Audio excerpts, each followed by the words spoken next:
Bengals of Buffalo State. Defensive end number 42, Joe Pitts. Interior defensive lineman number 53, Jason Taylor. And number 98, D-Mac Kilgo. And defensive end number 45, Anthony Guazio. Outside linebacker number 40, Clayton Hill. And inside linebacker number 33, Mike Dreyer. And that outside linebacker number 6, Taylor Williams. At safety, number 1, Gino Barnett. And number 28, Mike Payne. The quarterbacks are Devon Tucker and number 2, Gary Wesley. The Bengals are coached by Christian Bosley.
The officials for this afternoon's game: referees Dave Fender, the umpire Justin Hoover, and linesman Michael Hector. The line judge Brad Clancy. The side judge is Dan Messina. Field judge Vicky Reller. And back judge Michael Peters. That's another that's if you take that down, that goes to yeah. You said yeah. Well, then I have a bottle. Well, then you pick it up. Yeah.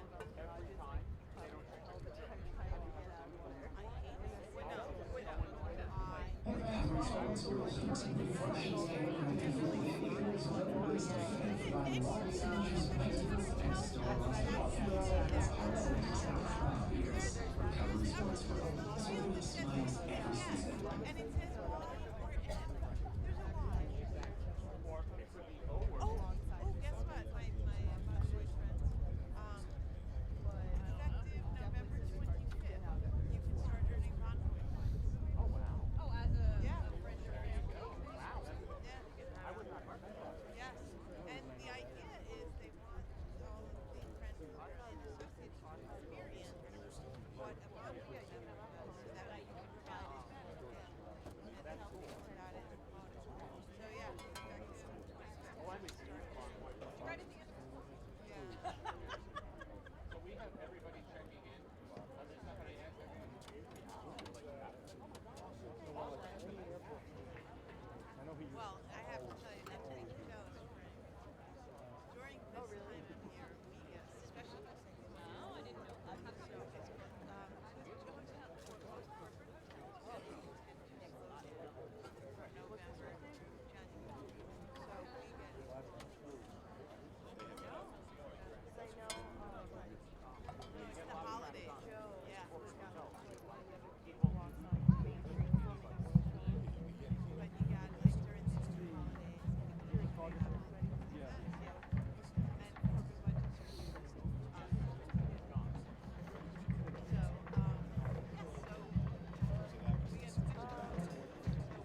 We direct your attention to the north end zone.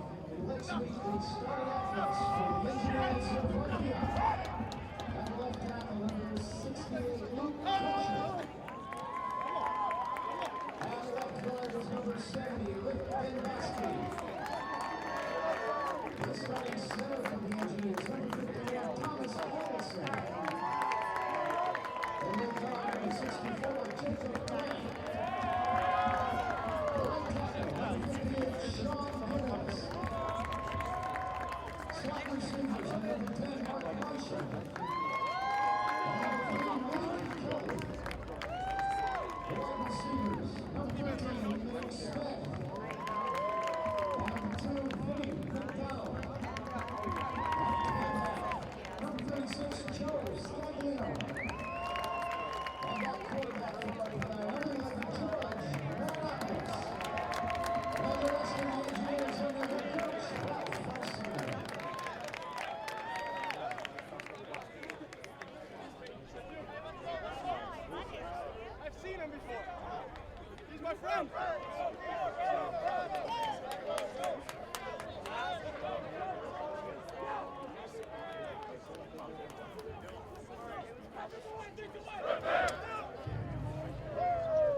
Started with the first quarter of action. We like to remind you are listening to 91.5 FM WRPI Troy, coverage of Engineer football.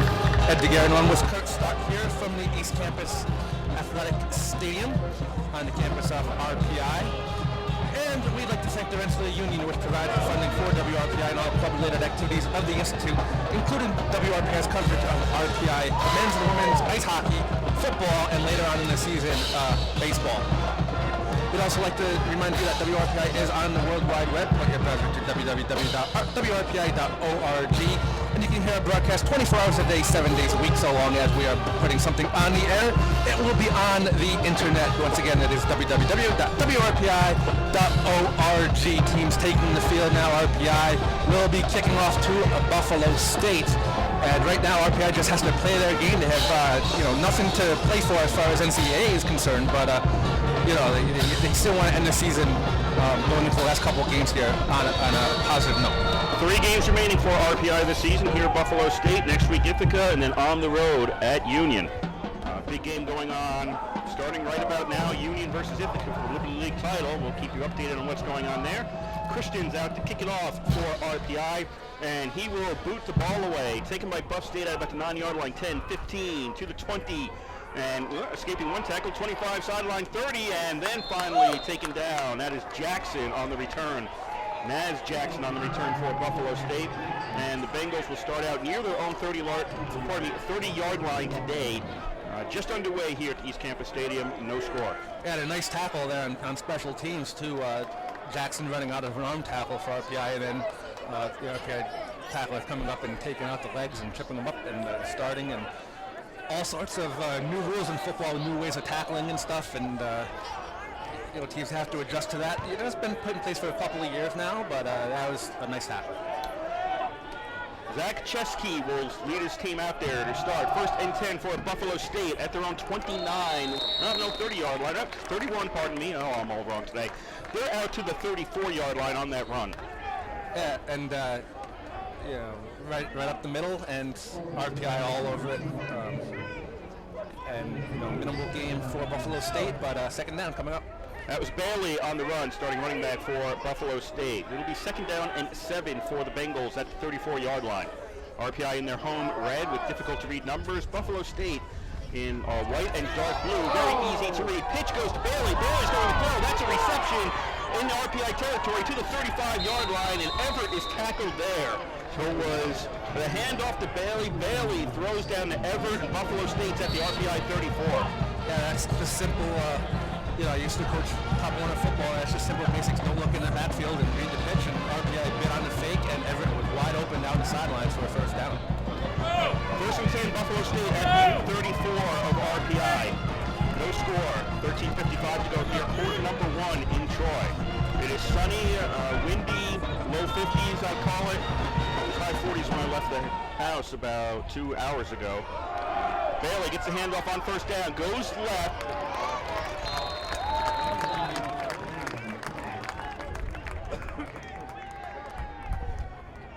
Not over pursuing and reading Bailey when he turned it outside to keep Buffalo State to a 1-yard gain. That was Sadak on the tackle for RPI on that play. I mentioned RPI's got the all-red uniforms with black numbers outlined in white. Not the easiest to read out there.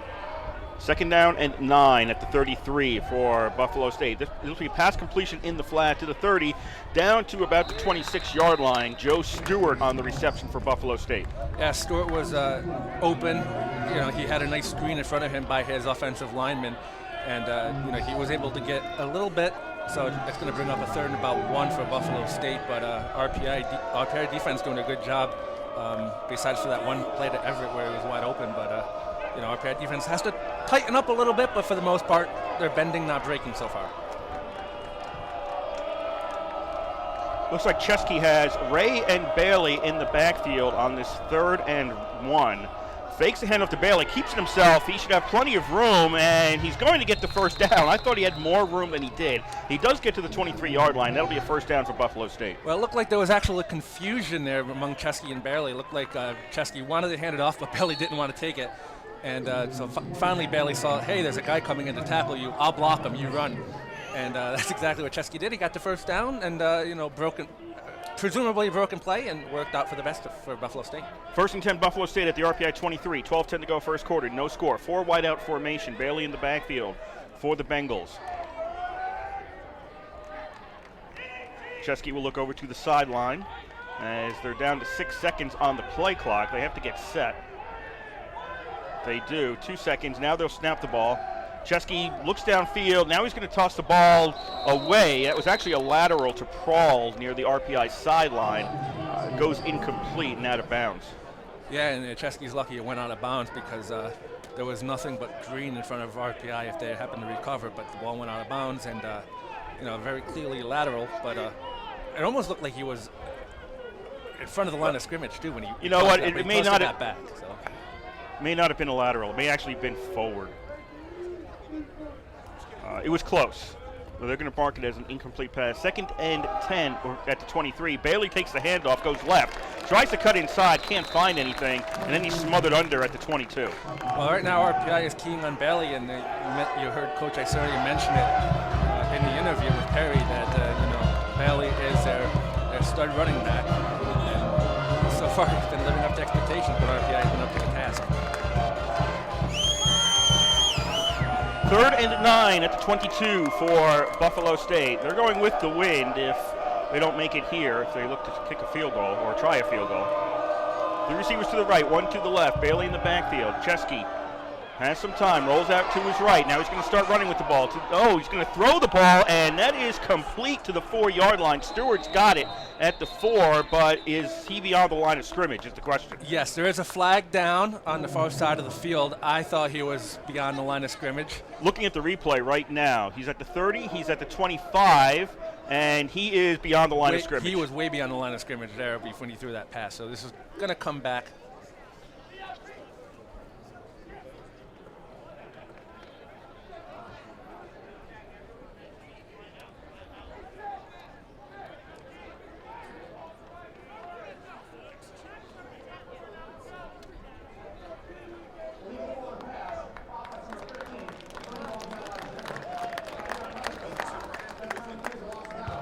So it's a Dave Hergert, the referee, signaling that it's an illegal forward pass, so you lose 5 yards and the down. Yeah, so it brings up 4th down and about 12 now for Buffalo State. Bengals are keeping the offense out there.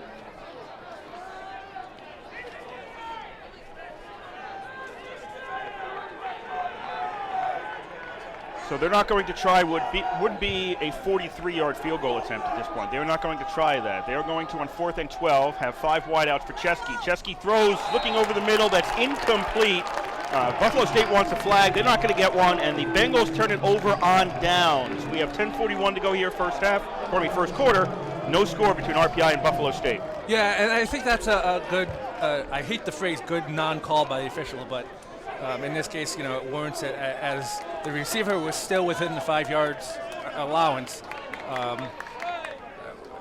So when he broke through the linebacker. So good job by the engineers. Good awareness too, knowing where they are on the field and to break that play up. So RPI will take over on downs. RPI 1st and 10 at their own 26. First possession of the game for the Engineers. Coming off a loss against St. Lawrence, and the 2 weeks before that, loss against Hobart, where they trailed badly in the 4th quarter. Did put up some points, but still ended up on the losing side. First down for RPI. Scaglione takes it, goes up the middle, cuts to a little bit to his left, and makes it out to the 32-yard line. Yeah, Scaglione found a little hole, and he goes through it for a gain of about 6 yards. And so a good job by the Engineers' offensive line creating the hole, and Scaglione finding it. Nice play on the prey. You were there. Engineers 2 wide out to the left, 1 to the right, tight end on the right. Scaglione in the backfield next to Marinopoulos. Now the wide out on the left is going to shift to the right. They fake the handoff to Scaglione. Pass, that is complete to Michelin. Michelin's got it to the 40, and he's put down at the 42, but that'll be a first down for RPI. Yeah, nice job by Michelin, and I know the scout team for Buffalo State is over to my right saying, hey, where's the flag when it was a pass behind the line of scrimmage, so you're still allowed to do some blocking. So good job by the Engineers for formulating that play. 1st and 10, RPI at their own 42. No score, 9:50 to go here, first quarter. Michelin goes into the backfield. They fake the handoff to him. Marinopoulos looking to throw under pressure, gets rid of it, and that'll be Lombardi out to the 50, to the Buffalo State, almost the 48. It looks like he might be just, well, the headlines was going to put him right at the marker, and this will be a first down for RPI. Yeah, and it almost looked like Lombardi had to adjust, like he was running his route, and then he saw Marinopoulos in trouble, so he cut his route a little bit short, and he just got the first down right at the sticks. 1st and 10, RPI to Buffalo State, 48. On the ground, Lombardi takes the handoff, breaks a couple of tackles. He's to the 30, 25, 20, 15, 10, 5. Lombardi's in for the touchdown. Yeah, Lombardi was stopped dead at, for about a gain of 2 yards, and poor tackling from Buffalo State. I mentioned the tackling earlier, and that was not a clinic on how to take a tackle by the Buffalo State Bengals. But a good job too by Lombardi getting out of those tackles, realizing, hey, you can't get me down. 9:13 left to play in the first quarter. 6-0 RPI. Engineers with a lead. It's been a while since they have had one. Snap spot. The kick is up by Christian for the extra point, and the kick is good. 9:13 to go, first quarter. RPI 7, Buffalo State nothing. Yeah, that was a good play calling there by the coaches for RPI. So good offensive series, and let's hand it to the RPI defense too. They bent but didn't break. They got a little bit lucky there with the loss of down penalty. Then they came back on fourth down and really stopped Buffalo State and put their offense on the field. So the RPI defense has to do it again after the kickoff here from the special teams. But RPI getting off to a good start. I should make a correction. The Union Ithaca game starts at 1 o'clock today. So we will not be providing updates on that game until it actually starts. Well, right now the score is 0-0. So. Yes. We're confident that the score is 0-0.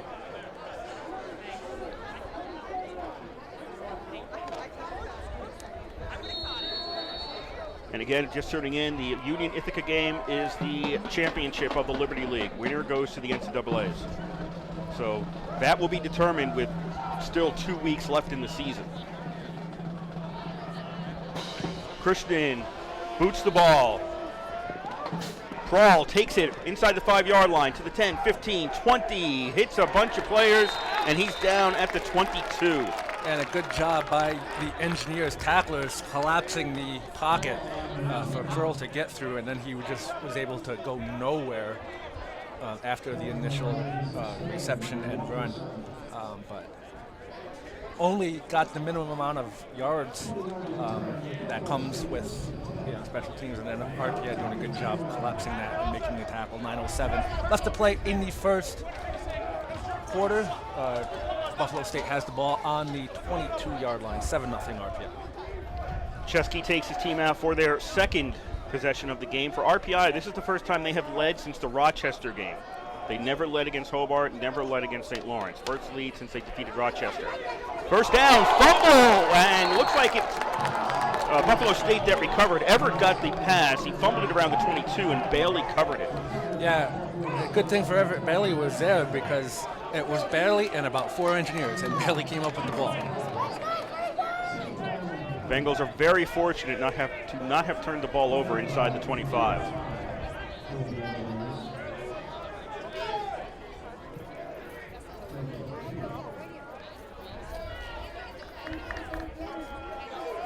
Second and 8, gain of 2 on that play. They're out to the 24 of Buffalo State. 2nd and 8, and that pass, that is completed to Everett, and he is out right around the 30. So Everett with the completion, doing a good job getting out of bounds. So it brings up a 3rd and 1 here for Buffalo State. Giusola on the tackle for RPI. They'll be out to the 31, so it'll be 3rd and 1 Buffalo State. They are making some substitutions.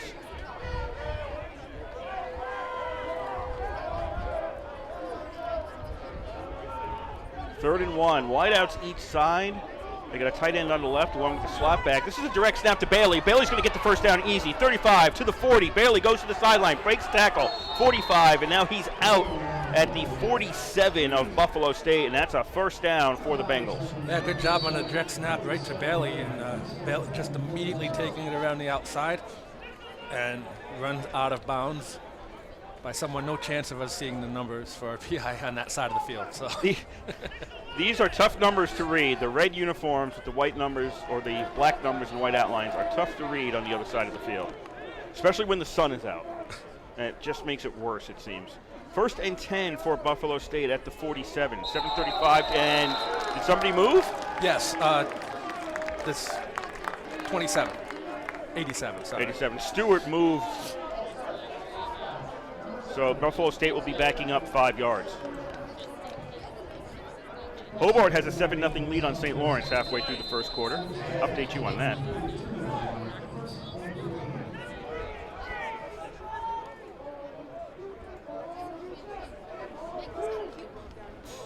First and 15, Buffalo State, as they are back to their own 42. And Bailey again takes a direct snap. He's going to cut left, gets hit the line of scrimmage, and now forced out 1 yard beyond the line of scrimmage.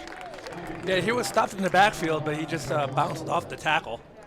But I think it was Sadak over there for RPI running him out of bounds, so second down. Still stopped in the backfield, but it could have been a larger loss than it was. Okay, we don't see Chesky on the field at this point. Bailey is taking direct snaps.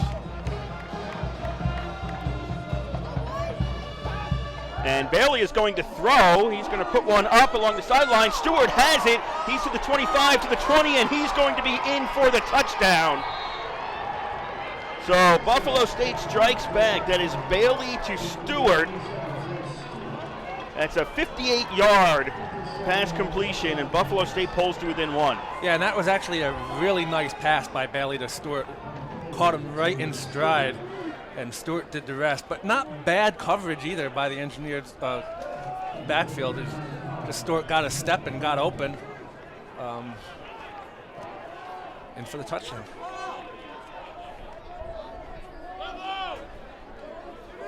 Carr out to try the kick. It is up, and it is good. So with 6:37 to go here, first quarter, tied at 7. So Buffalo State striking back quickly, tying this game up at 7. A nice picture-perfect pass from Bailey to Stewart. Stewart caught it right in the breadbasket, right in stride, had a step on the back. He didn't get that step until the ball started coming down. That, the pass helped. So not bad coverage by the Engineers, just a really nice pass by Bailey. And Stewart was able to do the rest. He was atoning for that false start he had 2 plays earlier to tie this game up at 7. Well, at this point, it can't be a surprise that Bailey may throw because they had already done that. So the fact that Bailey is taking direct snaps back there, if you're RPI, I realize he's probably almost certainly more mobile than Chesky. That's why you have him back there taking direct snaps when you want to. But he can throw, and you almost have to treat him as a fast quarterback. You can't think, oh, it's a direct snap to Bailey, this is a run. Clearly, he's willing to throw and doesn't have a problem doing that. I don't think Chesky was even on the field that way. No, he wasn't. He wasn't. Short kickoff by Buffalo State, and RPI signaled a fair catch and will take it at the 30-yard line. Yeah, signaled fair catch. It was a short kick by Buffalo State, and it was taken by one of the men for RPI. That was Merrick Spruill, not Carr, who did the extra point. That was Spruill who did the kickoff. So RPI will start 1st and 10 from their own 30-yard line, and we'll see how they respond.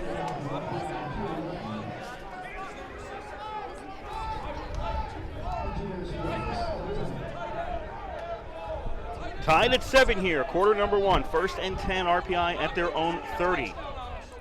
Engineers have Smith in motion. Now he'll run back to the near side. We have a handoff on 1st down. Burnett's in there at running back. Finds some room. He's out to the 40, to the 45. Now gets hit, and he's easily got a 1st down. He's up to the RPI 48-yard line. Yeah, the Engineers' offensive line doing a really good job up front and creating holes for their running backs. So we saw the run by Lombardi was the long run, and then that run was about 20 yards. That line is Luke Koschel, Rick Demboski, Thomas O'Lawson, Jacob Grant, and Sean Gibbons. That is the line left to right for RPI on offense. 1st and 10 at the 48, tied at 7 here. This is not going to get very far as Rosillo comes in and makes the tackle on Burnett at the line of scrimmage. Yeah, it was a very slow developing play too. Marinopolis was slow for the slow to give the handoff to Burnett, and resulting in no gain. So 2nd and 10 for RPI. Starting slot receivers are Mark Meislin and Malik Kelly for RPI. The wide receivers are Nick Smith and Vinny McDonald. The tailback Joe Scaglione, and quarterback George Marinopoulos. 2nd and 10, RPI at their own 48. Marinopoulos looking to throw, gets hit, gets away from that. We got a flag coming out. Marinopoulos is tripped up behind the line of scrimmage, so there are things that they are going to have to sort out here. Yeah. So we'll see what the flag was. And the referee picked it up and moved the flag back about 3 yards. So that could make a difference if it's a holding call.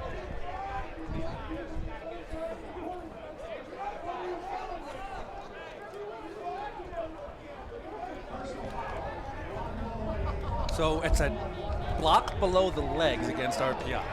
Waist. Sorry. Block below the legs. How is that happening? I wanted to say knees, but, you know. So by the official moving the flag back about 3 yards, it's a spot foul for a block below the waist. So 10-yard penalty. Ball's back at the 33 of RPI for a 2nd and 25. 4 wide receivers for Marinopoulos. Dishes it off short and almost gets it's deflected back to Marinopoulos. He almost received his own pass, but I think he wisely knocked it away and made it an incomplete pass. Yeah, because there was about 4 Buffalo State Bengals right in the backfield, and his pass got deflected, and Marinopoulos was like, wait, I can catch this. But then he thought better of it and just knocked it to the ground, as he would have went nowhere regardless. So smart move by Marinopoulos, just making an incomplete pass and saving the yardage for RPI. 3rd down and 25 for the Engineers at their own 33. And Lombardi goes in motion, takes a handoff, goes right, tries to turn the corner. He gets to the 40, and he stutter steps, and at that point he's done. And we've got a personal foul against Buffalo State, which is going to keep RPI on the field with a 1st down. Not a smart move by Buffalo State, as Lombardi was already out of bounds. He was wrapped up. Lombardi was wrapped up. So at that point, he goes out of bounds. The tackler should just leave him alone. That was not a late hit. The momentum took him out of bounds. But the problem was, it was almost like a WWE-style suplex on the sidelines, and that's what drew the foul, not the hit, because he was already wrapped up as he was going out of bounds. It was the takedown afterwards. I'm nodding my head with what he said about the whatever it's called. I don't know what that is. WWE-style suplex. I don't know what that is. Just go with it. Okay. I trust you. So the personal foul against Buffalo State means instead of a 4th and about 12, it will be a 1st down for RPI at the Buffalo State 43-yard line. That was Jaquan Wilson on that personal foul, and that's a poor decision right there. He was well out of bounds. You wrap him up, that's fine. Let him go at that point. You don't throw the player to the ground. So it was a poor penalty to take for Buffalo State. Tied at 7 here, 4:45 to go in the 1st quarter. Burnett on the handoff, and he'll be stopped right away by DeMac Kilgo. Grabs him and stops him behind the line of scrimmage. Well, right now it looks like Buffalo State is changing up the defense a little bit with stunts and blitzing linebackers up the middle, and so RPI's got to be well aware of that, make their adjustments, and go from there. 2nd and 11 back at the 44. And RPI snapped the ball, and nobody was ready for that. I don't know if this is a design play or not. This will be a pass incomplete, looking for Smith along the sidelines. Was that intended? If it was, then it was. Buffalo State didn't move. RPI didn't move. I don't think it was intended. I think it was supposed to be a silent count on sort of like the move of the hands, and I think Marinopoulos moved his hands, and the center thought, hey, let's go. So it goes incomplete on 2nd down. RPI's got 5 wideouts there on 3rd down. Ball's at the 44. They need 11 yards for a 1st down. Burnett moves in behind the line. RPI's got a set. They got 5 seconds left on the play clock. Marinopoulos looks right. Pass completed at the 40-yard line. Bad tackle, but now coming in for the 2nd tackle is going to be Bonagura, and he's going to wrap up the receiver at the 40 and prevent any chance for a 1st down. Yep, a nice job by Bonagura to prevent the 1st down, so brings up a 4th down and about 7 for RPI, and it looks like the punt team coming out. That was Michelin on the reception. The defense, Trey Pitts, Jason Taylor, DeMac Kilgo, and Anthony Wasillo up front for Buffalo State. The linebackers, Peyton Hill, Devin Delmont, and Tahil Williams. The safeties are Gino Bonagura and Nakai Payne, and Elohim Tucker and Darren Wesley are the cornerbacks for Buffalo State. So 4th and 7 at the 40. RPI sends out the punt team, and they are going to take a delay of game. Good decision by RPI. Get the 5-yard penalty. and move it back 5 yards as a little bit bigger cushion. I mean, I'd still kick to the sideline anyway, instead of in the middle of the field. But So Moncrief is out there to punt for RPI. Everett is back at his own 10 for Buffalo State. Snap. The kick is away. High kick. Everett's going to signal a fair catch, and he'll take it. And I think we're going to get interference with the opportunity to catch the ball against RPI. That may be Carlos Davis taking a penalty here. Yeah, this is going to be the fair catch interference. Even though Davis didn't touch him, he was still within the 2 yard cushion. They give the receiver to fair catch it. So not a smart penalty by RPI either. They saw the fair catch. At that point, you just let him catch it.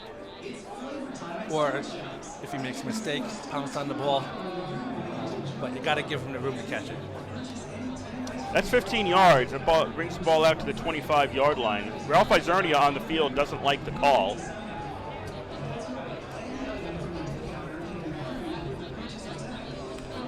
I thought it was a good call, but that's me. You're entitled to that. Thank you. 3:12 to go here. First quarter, tied at 7. RPI Buff State.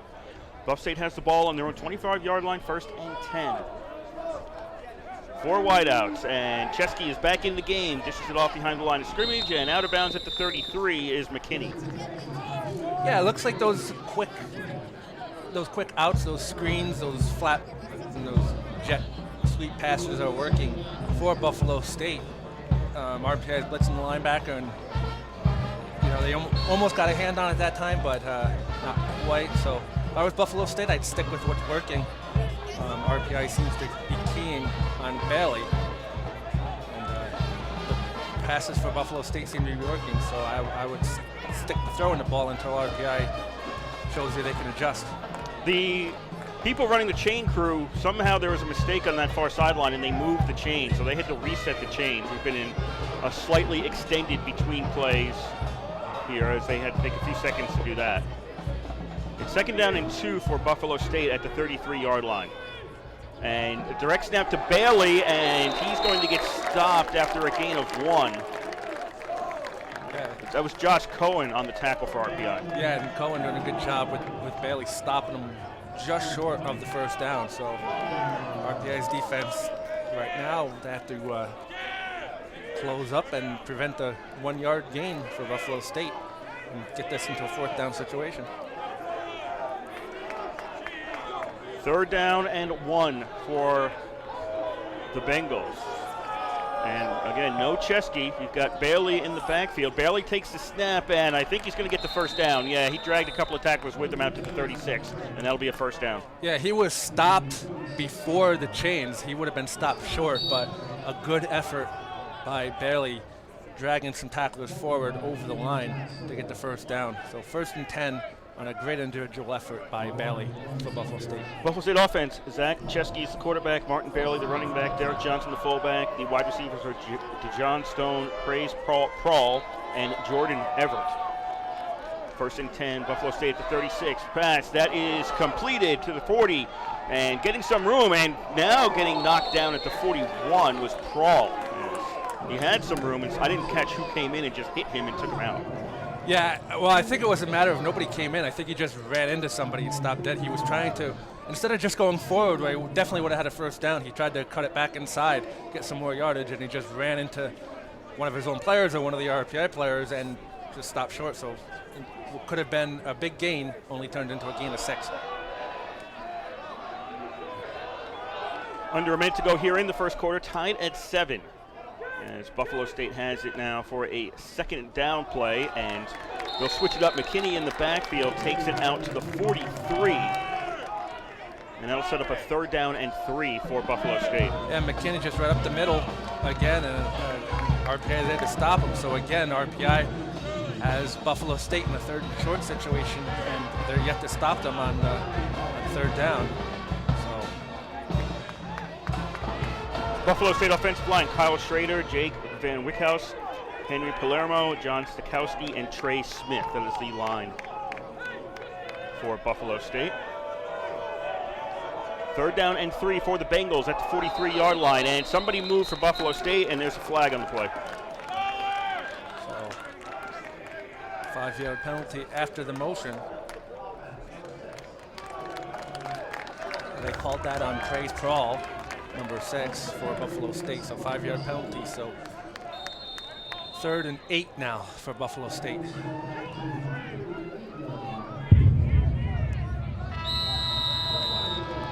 And that's the end of the first quarter here in Troy. 15 minutes are in the books, and we are tied at 7. And a good first series for RPI, defensively and offensively.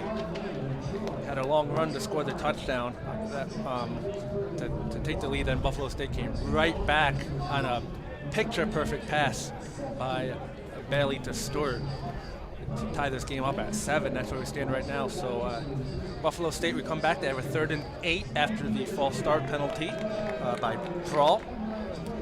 So RPI needs to stop them right now and get this into a 4th and long for Buffalo State to get their offense back on the field. They have been moving. Both teams have been moving the ball.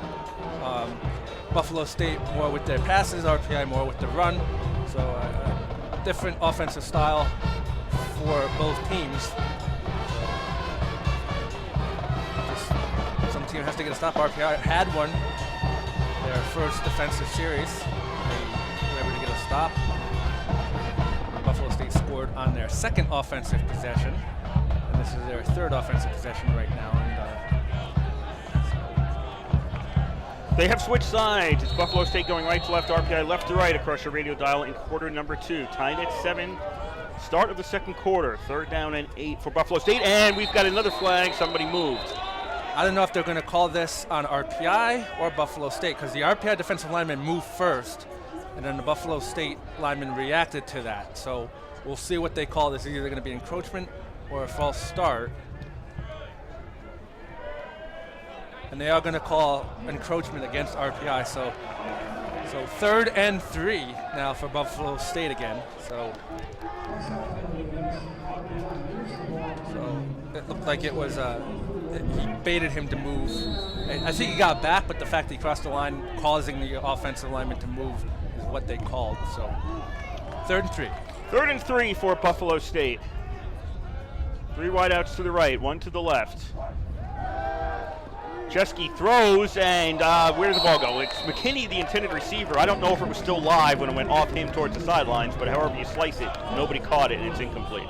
Well, it did go off him. It went off his hands, and they thought it was a fumble, but the referee was right there calling it incomplete anyway. So, well, I didn't think it was a fumble. I didn't know if it touched the ground.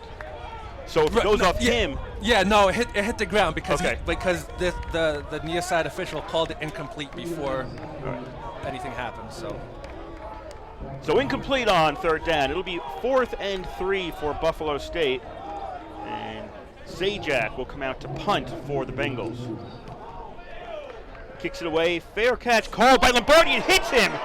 It hits Lombardi, and that's a live ball, and it's recovered by Buffalo State.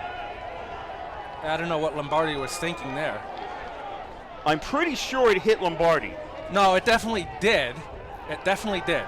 Yeah, so it hit Lombardi. It goes to one of the Buffalo State players, but I don't think you can advance that. No, because he called for the fair catch. Okay, it can't be advanced, but it is Buffalo State's ball. Yes. If he did not call for the fair catch, you can advance it, I believe.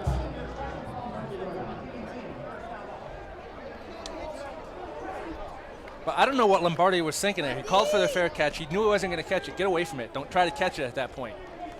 I mean, a punt is a dead ball. It's not like if it goes 10 yards, it's live. So Lombardi called for the fair catch. Get away from it if you know you're not going to catch it. Not a smart play by Lombardi at all. So 14:46 to go in the first half, and RPI, that's a mistake, and Buffalo State has at the RPI 24-yard line. Chesky under a lot of trouble, has to dish it off. He was just getting rid of that in the area of Stone. Isernia wants intentional grounding, Coach Isernia, but he's not going to get it. Well, he wanted grounding, and I think Buffalo State got away with a hold on the other side of the field, too. So the quarterback definitely out of the pocket, getting back to the line of scrimmage just barely. And there was a receiver in the area, which is what the referee just announced, which is true. I mean, the pass was kind of towards, it was towards him. It was just short. 5 wideouts for Chesky on 2nd and 10 at the 24. But it's a pass completion inside the 10, and Stewart has it at the 5, or Everett, pardon me, has it at the 5, and that'll be a first down and goal for Buffalo State. The RPI has to shore up that pass defense. Otherwise, it's going to be another long game for them. So Buffalo State on the verge of taking the lead right now. We are still tied at 7 with 14:20 left to play in the first, but Buffalo State threatening first and goal from the 5-yard line. And they are back to having Bailey take the snap. Chesky is over on the sidelines. Single wideouts each side. You got a man in the slot on the left and a tight end on the left. Robinson is in the backfield along with Bailey. Bailey's going to run, tries to go behind Robinson, can't, cuts to the right, and Bailey's in for the touchdown. Yeah, a nice adjustment by Bailey as well. Went up the middle, tried to have someone came up the middle for RPI, tried to tackle him. It was a linebacker, and Bailey just quickly adjusted to his right, and he went in for the touchdown, so makes the score Buffalo State 13, RPI 7 with a pending extra point. Carr out to try the extra point. Wind is actually going with him at this point, and that is up and good. 14-7, Buffalo State leads with 13:56 to go in the first half. So now RPI has to play from behind again, as they've been used to this for the past couple of games. And that's not a place you want to be. No. And especially with a team like Buffalo State coming in 1-6 overall, they now have all the momentum, and RPI nothing to play for as far as NCAA is concerned. So, you know, if you're a Coach Isernia right now, you just got to be like, yeah, we're behind, but it's only 7 points to a team that's 1-6. And you know, they've been moving the ball. It's not like they haven't been moving the ball. So right now, Coach Isernia just has to pep this team up and say, hey guys, don't get down on yourself. It's still early in the game. We're only down by 7 points. And we have a lot to play for. So.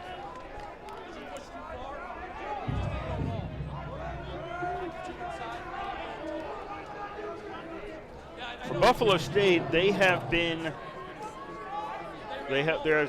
said they're 1-6. Their closest loss was against Utica by 11 points. They have a lot of multi-score losses in today. Well, everything's a multi-score loss, but 3 or more scores in 4 of their 6 losses. High kick taken by a fair catch at the 36-yard line by RPI. Yeah, and that's 2 kicks in a row now for Buffalo State that have been almost squares, almost like onside. It looks like they've only gone about 15 yards. So if I was RPI, I'd put your receivers maybe up short and put some of the guys that are in the second line back just to guard against that. But anyway, 1st and 10 RPI from their own 30-yard line.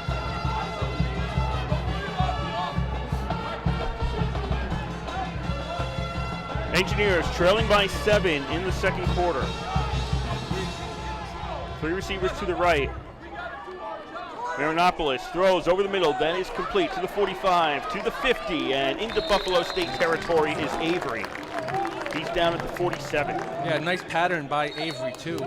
Quick little 5-yard slant, 5-yard cut in, and he was wide open, and he had a good run after catch by Avery to make it a first down, so into Buffalo State territory. 1st and 10 RPI to Buffalo State 47, 13 and a half to go first half. RPI trails here, 14-7, Buffalo State is on top.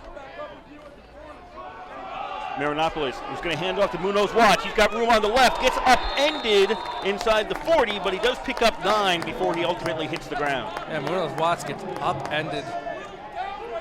So he did almost like a front flip over the line. So 2nd and 1 for RPI. RPI, they got to watch it. They give you leniency on the line, but it looks like they're bowing back a little bit. They got to watch, make sure they don't get too many men in the backfield.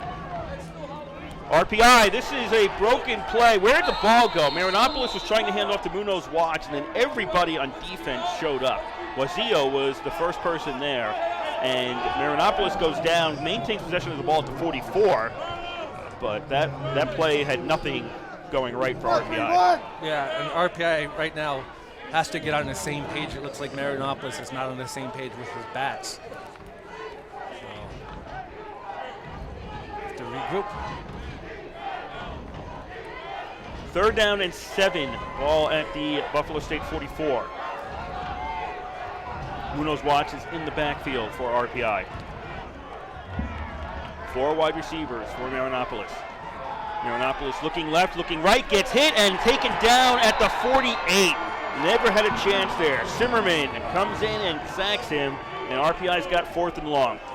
Yeah, and Buffalo State's doing a really good job adjusting their defense. RPI offensive line was controlling the line of scrimmage, but now Buffalo State is blitzing and stunting and doing all these fancy things on defense, and RPI can't handle them.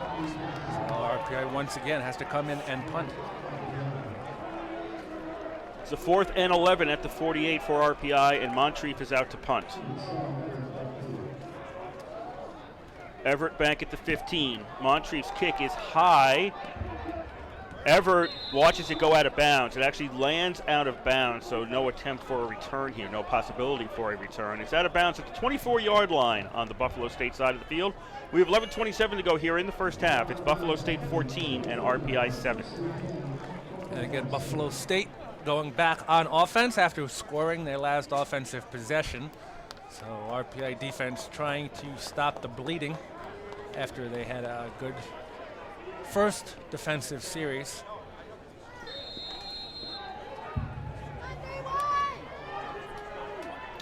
First and 10 for the Bengals at their own 24.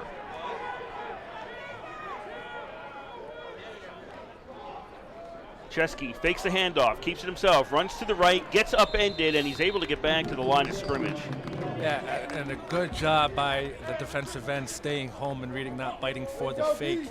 And he was able to block Chesky and tackle Chesky from going anywhere else. So good job staying home.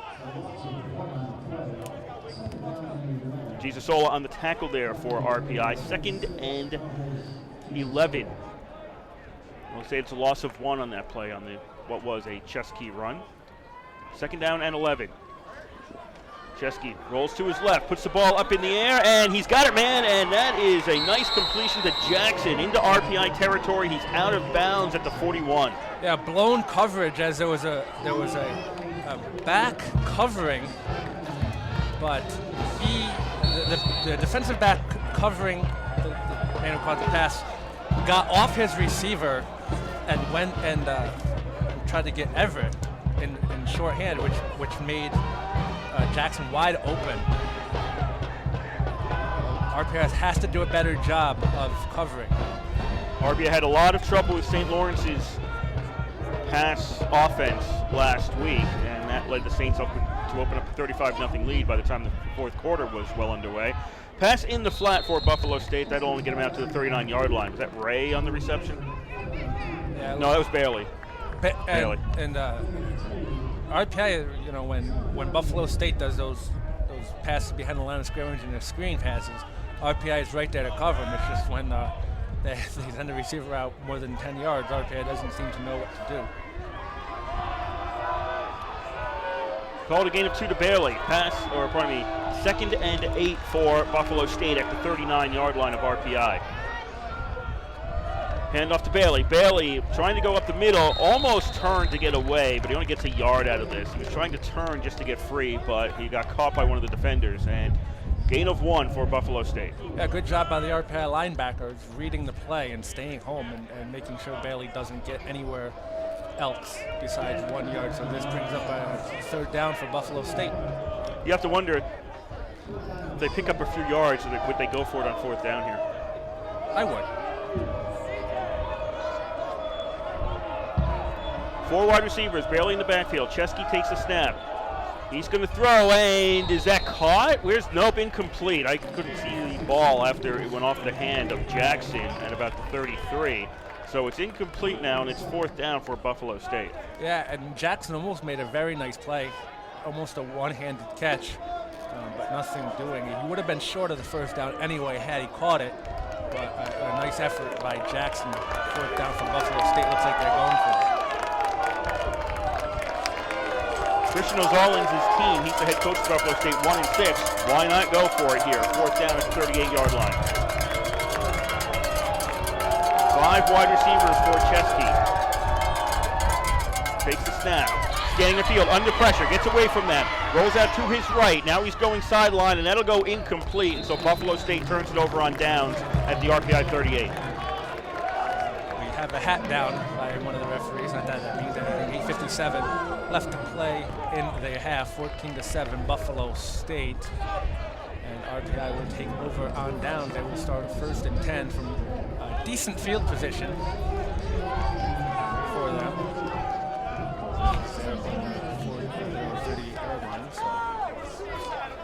See what they can do with the ball now. I know in 38. Hobart with a 7-0 lead on St. Lawrence. 9:03 to go in the second quarter. That game being played in Geneva.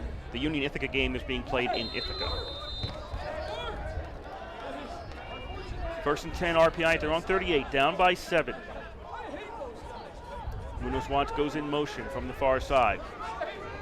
Marinopoulos hands off to Scaglione on 1st down. Scaglione finds some room on the left side, and he rolls over a couple of players and ends up getting 5 yards to the 43. Yeah, good effort by Scaglione. They get a 2nd and 5 for RPI.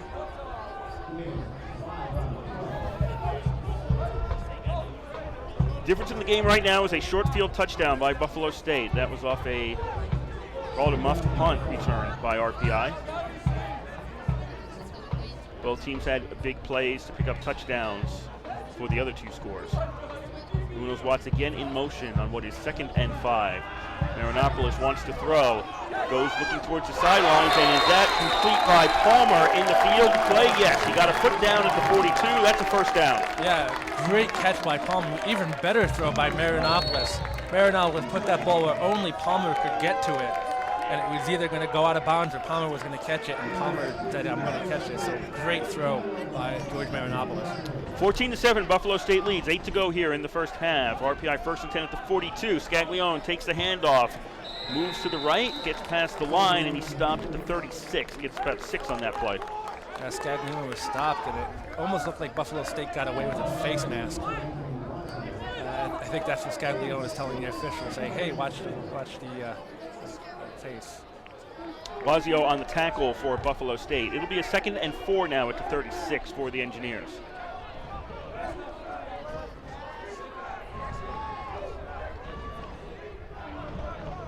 Michelin goes in motion to the left. There'll be 3 receivers over there. Handoff to Scaglione. Breaks the tackle. He's to the 30, 25, sideline. Put down at the 21, but that'll be another RPI 1st down. Yeah, Scaglione got through and did a nasty stiff arm to break the tackle, and then he just gets popped by Bonnegur. He started tripped up, and Bonnegur just finished the job for him.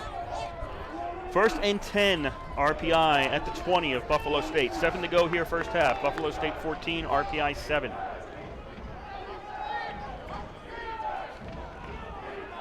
Three receivers to the left. Schrader, the tight end on the right. Michelin goes behind the line of scrimmage, takes the handoff. Michelin will be caught from behind by Payne after he gains about 3 yards. Michelin just running through the hole on the jet sweep, and Payne on the stop after 3 yards. So good job by Buffalo State shadowing the guy in motion coming around for the jet sweep, making sure he doesn't get the maximum yardage.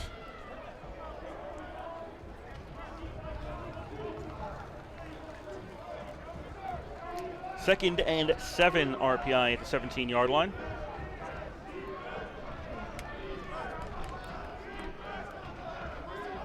Buffalo State offense moving around. They don't cross the line, though. Scaglione takes the handoff. Scaglione fights his way through the line, and he's close to a 1st down at the 10-yard line. Scaglione breaking some tackles. That will be a 1st down, as the official signaling for the 1st down. So this will be a 1st down. 1st and goal. And goal from the 10-yard line. 5:50 to go here, first half. Buffalo State 14, RPI 7. 1st and goal, Engineers. That is Michelin in for the direct snap. He's going to run right. That's the short side. He's going to run out of room, and he'll fall forward to about the 9-yard line. Yeah, Michelin just getting 1 yard after the direct snap. So RPI taking a play from Buffalo State as they do the direct snap to Bailey. So Michelin taking in the direct snap now. Unfortunately for RPI, there was no room for Michelin to run. Marinopoulos is on the field. He's the wideout on the far side on this formation. There's Darren Wesley is guarding him right now over on that side. Michelin is in the QB position. Michelin's going to run left. Now he's going to cut forward to the 5. Michelin gets hit, stays on his feet, and he's in for the touchdown. Yeah, good job by Michelin to make something out of nothing, and that something was a touchdown. He was stopped short on about the 5-yard line. He broke about 3 tackles to get in and dive into the end zone. So to tie this one, well, not tie this one up, get it within 1 to potentially tie this game up with an extra point.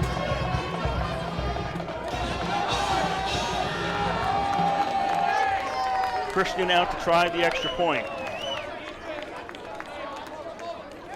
Snap, spot down, kick is up, it's good.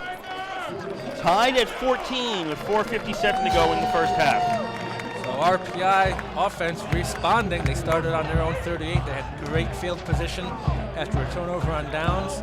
And some good play calls by Ralph Isoni and a brilliant pass by George Marinopoulos to Palmer it was on the sideline. Helped a lot, and that pass fell right in Palmer's hands where only he could catch it. A good job by George Marinopoulos on that throw, which helped RPI get into Buffalo State territory, and then Michelin took it from there to make this 1-point game, and the extra point tied it up at 14.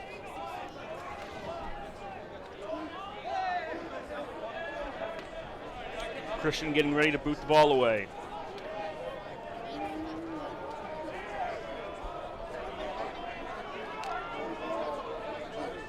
Have at least Everett back there on the kick return along with Prawl now for Buffalo State.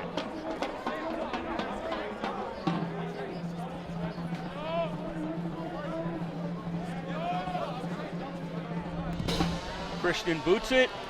Prawl will tell everybody to stay away from it, and this kick goes out of bounds. So Buffalo State will take this at their own 35.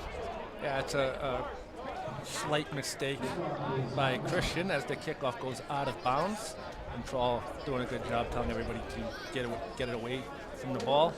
And if the ball goes out of bounds, so Buffalo State will start 1st and 10 from the 35.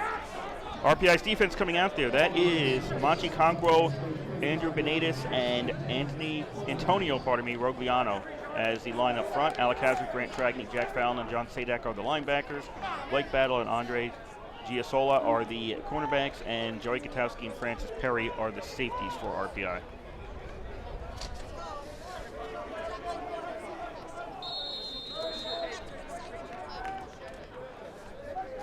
Buffalo State, 1st and 10 at their own 35-yard line. Handoff on 1st down. This is going to be a 1st down for McKinney as he gets out to the 47 before he's stopped. Good run there by Buffalo State to start. And RPI defense claiming there was a hold, but there was no call by the officials, so 1st and 10. We saw this against Hobart, where the RPI defense was the game-changing touchdown against Hobart 3 weeks ago. I'll continue this after this play. 1st and 10, Buffalo State, as we're tied at 14 here in the first quarter. Pass is completed to Everett. He crosses the nope, he stopped right at the 50-yard line for a gain of 3. The pivotal touchdown, which put Hobart ahead at the end of the first half, was RPI trying to point out a false start that Hobart did, which they did, but your job on defense is to play defense. And RPI, that was a key play because it looked like RPI's defense was just momentarily more concerned about a penalty call than the play, and that allowed Hobart to get a slight edge on that and ended up in a big touchdown for RPI. 2nd down and 7 for Buffalo State. McKinney's carry is stopped at the 49. He's pushed back after that, but forward progress to the 49-yard line. Yeah, again, see, RPI is complaining that there was a hold, but like you said, just worry about playing defense. Let the coaches worry about non-calls or calls that shouldn't have been called. But yeah, you play defense, and if you stop them from scoring a touchdown, then the penalty doesn't matter because he got the ball back. Right. 3rd down and 6 at the 49-yard line. Chesky scanning the field, has time, running out of time, rolls to his right, throws. That is complete, not for a first down though. McKinney is bumped out of bounds, short of the first down, around the 45, needed to get to the 43. Yeah, and it looks like it's 4th and about 2, and Buffalo State's going to go for it again. Are they? Nope. Looks like they are sending out the punt team. Zajac is coming out to punt. RPI has to switch up their defense. They had the defense out there. They have to get the punt return team out there. Lombardi is back at around his own 10.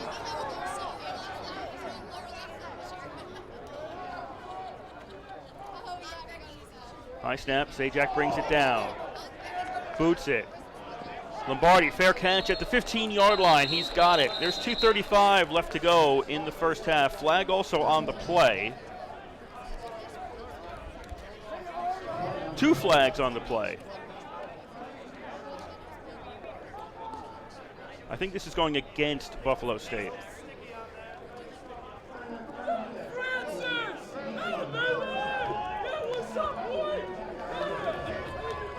So holding against Buffalo State, the 10-yard penalty will be tacked on at the end of the catch instead of a re-kick. So RPI was doing complaining for the officials and saying, hey, watch the holds. Guess the officials have been listening, but it's still, you let the coaches do that. So that time it paid off. The officials were watching for the holds.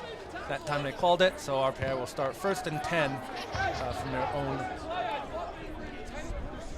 26-yard line.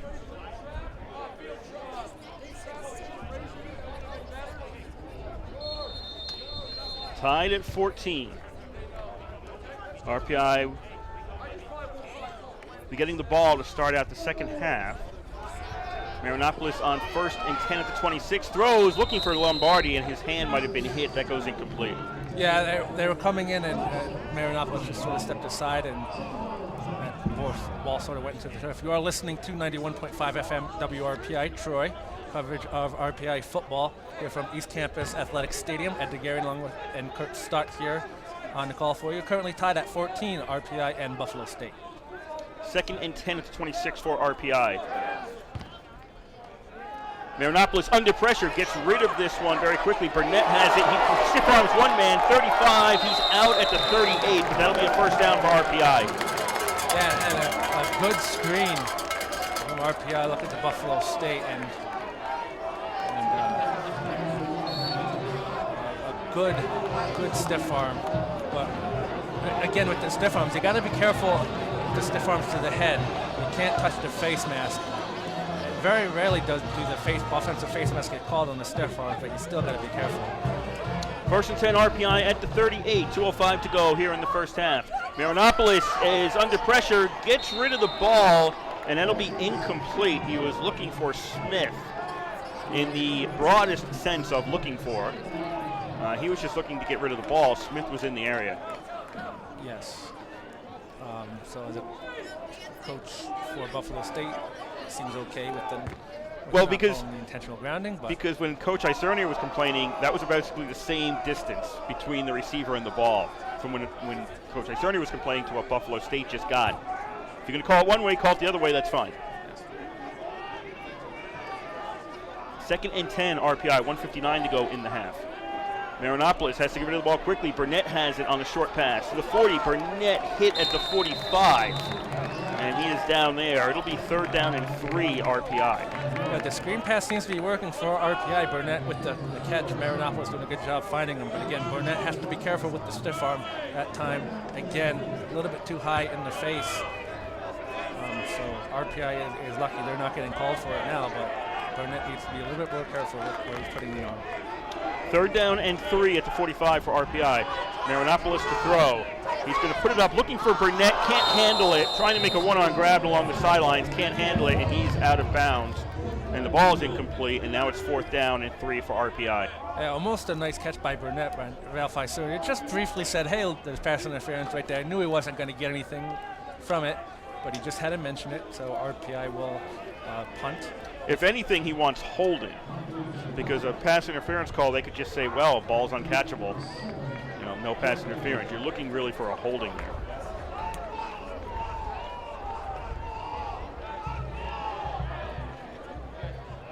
Fourth down and 3, and RPI is going to send out Moncrief to punt. And that was a false start against RPI. Somebody moved early.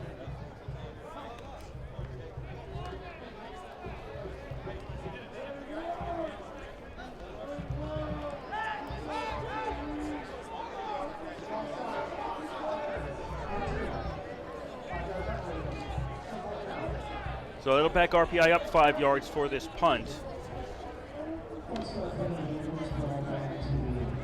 Ball's on the 40-yard line now.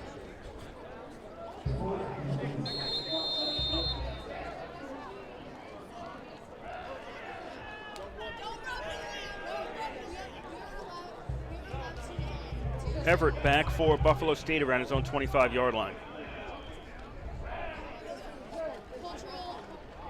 Moncrief boots it, high kick. Everett signals fair catch, actually catches it out of bounds. So Buffalo State will have it at their own 22-yard line with 1:16 to go here in the first half. RPI Buffalo State tied at 14.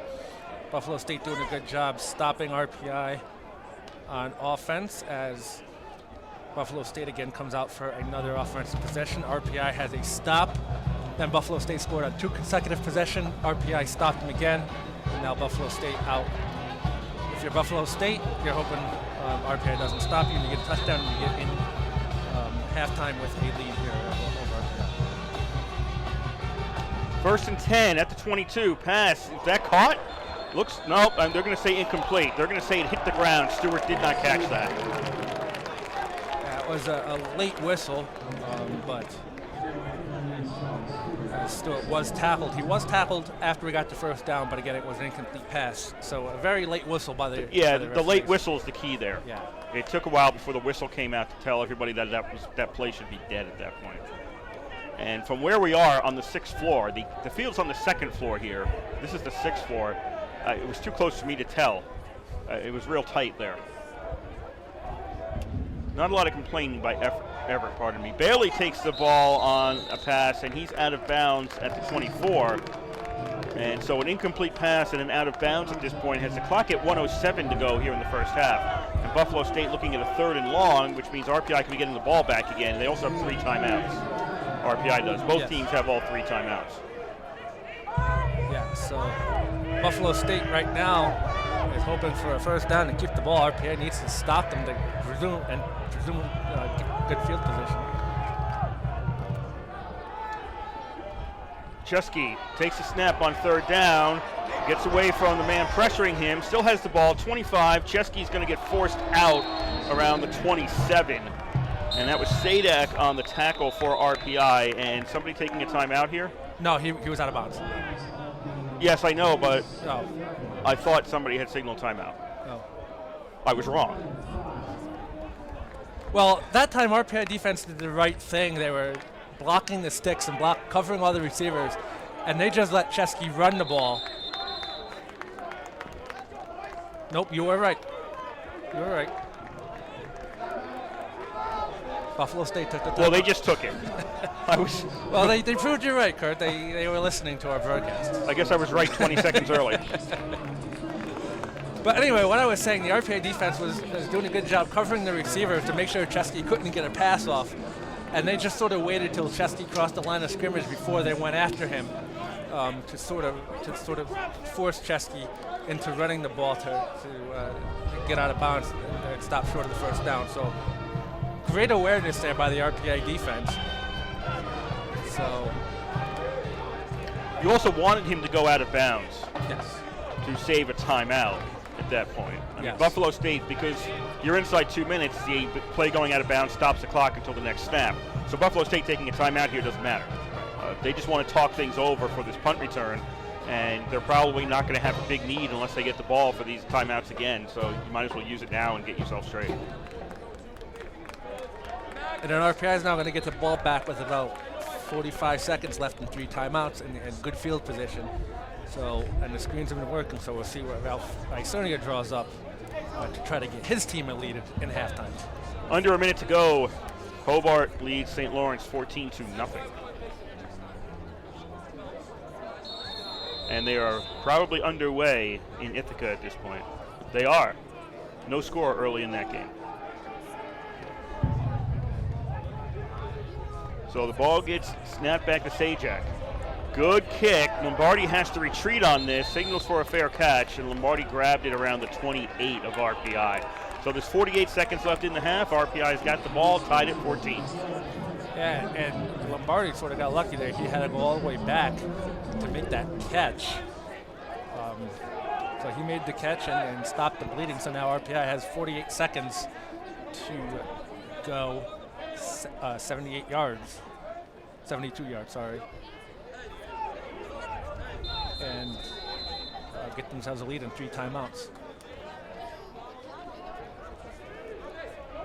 First and 10, RPI at their own 28. And this is a halfback option, which is going to be a loss of yards, as there was nothing, absolutely nothing for McDonald to do with that ball. He had nobody to throw it to. I think Smith was the only person anywhere deep downfield. Yeah, and unlike what we saw earlier, as Buffalo State didn't bite on the fake, so which left the receiver not open. And RPI choosing not to take a timeout here.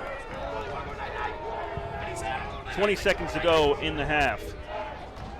Marinopoulos on second down. Makes the throw. McDonald has it, and McDonald is out of bounds with 11 seconds to go at the 25-yard line. So it's a 3rd and 13 for RPI. Yeah, so right now you have 9 seconds, so you may have time to do one play towards the sideline for a first down, take a timeout, and then do a Hail Mary. Maybe, unless they have to do a Hail Mary here. Well, they got 3 timeouts. And this is definitely not a Hail Mary. Meischlin coming across the middle is going to take it. Meischlin's out to the 30, to the 35 for what would be 4th down. And nobody's going to stop the clock, and we've got a penalty coming here afterwards. The clock expired, didn't see anybody calling a timeout, and then the flags came out, 2 flags, right around where Meischlin was tackled. So we'll see what happens here. If this is a defensive penalty, RPI will get one more play.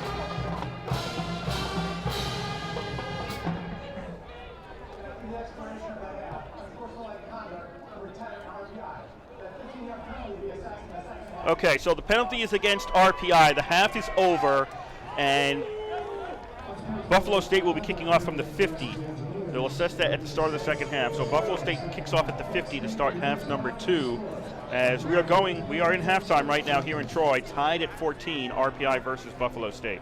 Yeah, and the key there was the referee said after the half had expired, so that enabled that made the option very easy for Buffalo State what to do. So they will get the ball here and kick off to RPI from midfield. So right now, if you're RPI, that wasn't very good clock management at the end there. You had 3 timeouts. Well, I think when the first play went south, with that little time left, I think they were thinking, you know what, we're probably not going to make it downfield at this point. Let's try to get rid of the clock. I think really that's what RPI was trying to do there. If you don't make it big on your first play and do something, then perhaps the best and wisest course of action is just to go into the locker room and come back at halftime. Yeah, and Coach Isernia is still talking with the officials before we'll see what he's talking about. But well, I don't think we're going to hear, though. Well, he's called them all over. Like, they're all over there with Coach Isernia. So usually you only talk to one instead of talking to them all. He got them all as they were headed for the locker room. That's how he got them. He just waited it out, and they all had to go towards the locker room. Anyway, we're going to take a break here as we are in halftime of today's RPI Buffalo State game. The score after one half, it is RPI 14 and Buffalo State 14. And you're listening to live coverage of Engineer football on 91.5 FM, WRPI Troy.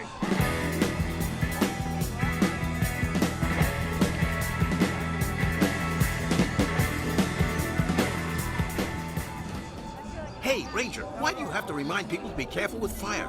Well, Mr. Mountain Lion, sometimes people need to be reminded about certain things, like not to run with scissors or let children play with wild dingoes, and to be responsible for fires they start. So what you're saying is that people can be careless and forgetful. Pretty much. That makes me very sad. Sounds like someone needs a hug. Back off or I'll turn your hat into confetti! Remember, only you can prevent wildfires. Public service message from Smokey Bear, the U.S. Forest Service, your state forester, and the Ad Council. I am the port in the storm.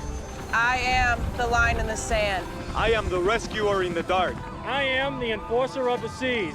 I am the defender of the homeland. In the United States Coast Guard and Coast Guard Reserve, you are the first line of defense against threats to our American way of life. To become one of us, call 1-877-NOW-USCG or visit GoCoastGuard.com. We are the shield of freedom. We are the United States Coast Guard. Sponsored by the U.S. Coast Guard in cooperation with the New York State Broadcasters Association and this station.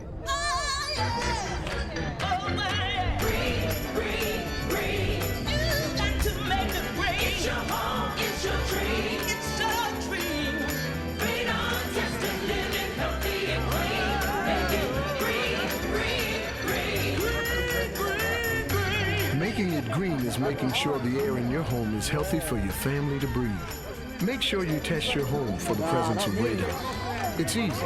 To learn more, call 866-730-GREEN. Preserve your family's health and well-being. Get your home tested. That's living healthy and green. Make it green, green, green, green. Make it green. It's your home, it's your dream. It's your dream. Make sure you test your home for the presence of radon. It's easy. To learn more, call 866-730-GREEN. A message from the U.S. EPA. This is 91.5 FM WRPI Troy, the home of RPI Engineer Football. Now, Leland, no TV until you've cleaned up your room. Aw, Mom.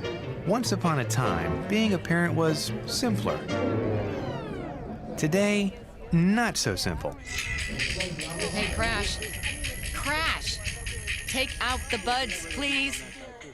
If I find out you've been trying 900s in the half pipe without your armor, I'm taking away your cell phone. Aw, Mom. Skateboards, roller shoes, mountain bikes, freestyle motocross. When kids play today, they're going faster and winding up in the trauma center in record numbers. We don't expect kids to stop their extreme sports and start playing Simon Says, but parents, at least make sure your kid wears the right safety gear. It really can save bones and lives. A message from the American Academy of Orthopedic Surgeons and the Orthopedic Trauma Association. For more information on safety gear, visit orthoinfo.org. Excuse me, do you know how to get to Maine and Maple? Do you have these in a 7.5? How's that cooked? Can I get that shipped overnight? Is there a direct flight? How long does the warranty last? What's your soup of the day? How do you change the ringtone? Does it come in blue? Does this bus stop at Elm Street? We ask questions everywhere in life. Is it raining out? What time's the meeting? How much does this cost? Does it have four-wheel drive? Have we met before? What's my account balance? Yet somehow, when we get to the doctor's office... Any questions? No. We clam up. Ask questions. What is this test for? Are there any side effects? When do I get my results? Questions lead to better healthcare. Go to ahrq.gov for a list of 10 questions everyone should know. Questions are the answer. Public service announcement brought to you by the U.S. Department of Health and Human Services and the Ad Council. Live with you once more here from the East Campus Stadium in Troy, New York, where the score at halftime, it is RPI and Buffalo State tied at 14. First out here with Ed DeGarian on the call for you, bringing all the action on 91.5 FM WRPI Troy. Time to take a look at the Liberty League. What's going on? Things got simplified last weekend as RPI lost to St. Lawrence, which made everything very, very easy in terms of coming into this weekend. The teams in the standings for the Liberty League, Union and Ithaca, both 4-0. Everybody after that has a losing record at this point. Buff State, Hobart, RPI, and St. Lawrence all tied for 3rd through 6th in the league with 1 and 2 marks. And then you have Rochester, winless, 0-4. They're off this week, so they can't lose this week. But 0-4, and Rochester hasn't won a league game since 2015 was the last time Rochester won a game in the league. So let's set up today's winner goes to the NCAA tournament game between Ithaca and Union, which is underway in Ithaca, and halfway through the first quarter, Union has a 7-0 lead on the Bombers. Bombers are ranked around 5th in the nation, or they're ranked significantly higher than Union. They're both in the top 25 in the latest D3Football.com poll. Where are they? Ithaca's 8th and Union is 25th. So that's a winner-take-all there, which also means that in terms of the auto bid, the last 2 weeks of the season don't mean anything. RPI women's hockey versus Boston University today at 3 p.m. at Houston Fieldhouse, and it's packed house game. The first 200 fans will receive a free T-shirt at the second intermission. Come on down to the rink following today's football game and support your engineers. The women's soccer team is also at home today hosting Ithaca College. That game starts at 1:30 p.m. right here at UCAS Stadium. You can't play Jingle Bells by yourself. Well, if we had the whole set,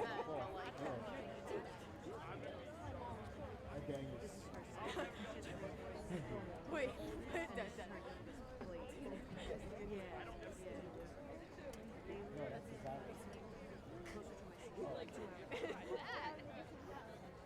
not how it works. A bell? I'm never gonna be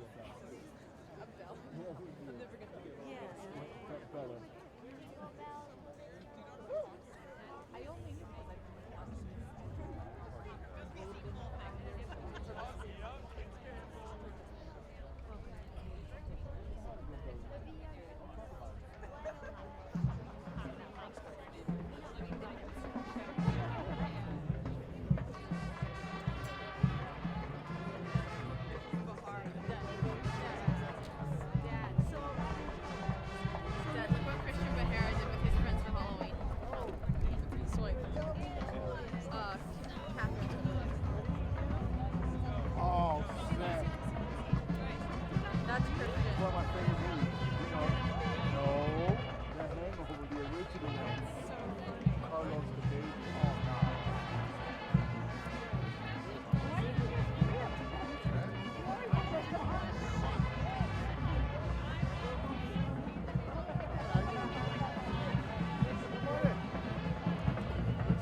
because like somebody passed it down. They said thank you for the popcorn.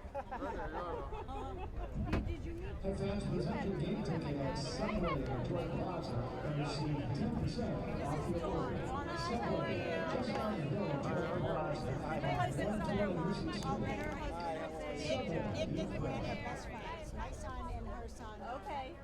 Best buddies. They live together, they hang out together, they sleep together, they eat together, they shower together. That's a lot. I bought them sausage and peppers and everything because the boys are excited. Last week I made them meatballs.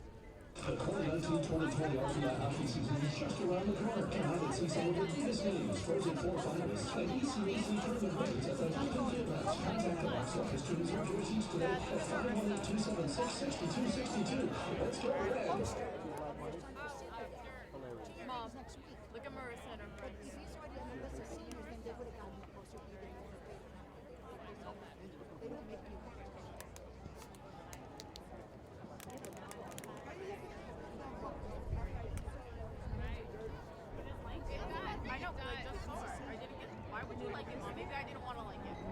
I don't like it.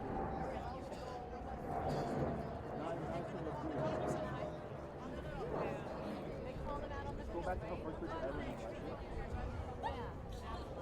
So funny. How do I know you?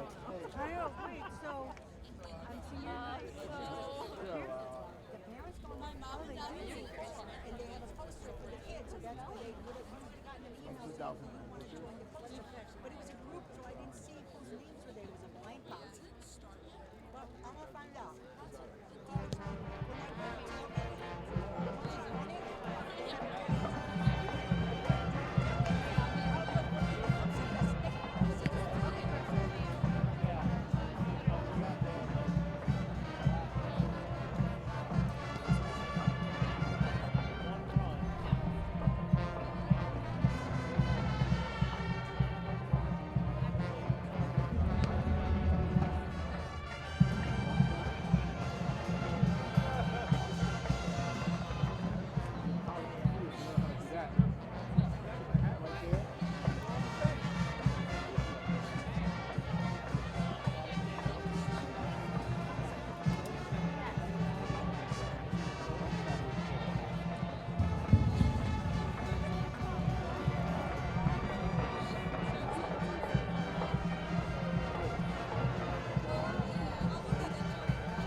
Sophie! Hi! I just DM'd you on Instagram.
Hello?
near or how far.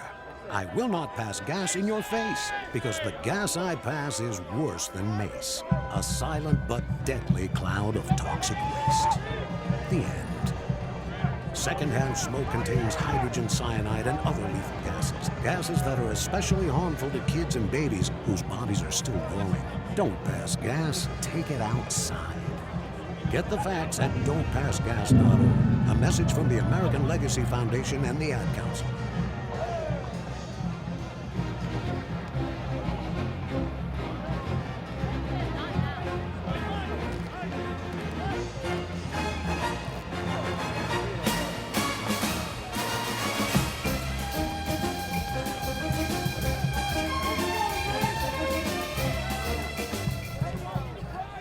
We are live with you once more here at the East Campus Stadium on the campus of Rensselaer Polytechnic Institute in Troy, New York, where we are about to start the second half of play between RPI and Buffalo State. The score after one half, it is RPI 14 and Buffalo State 14. Kurt started along with Ed DeGarian, bringing you all the action live today on 91.5 FM WRPI Troy.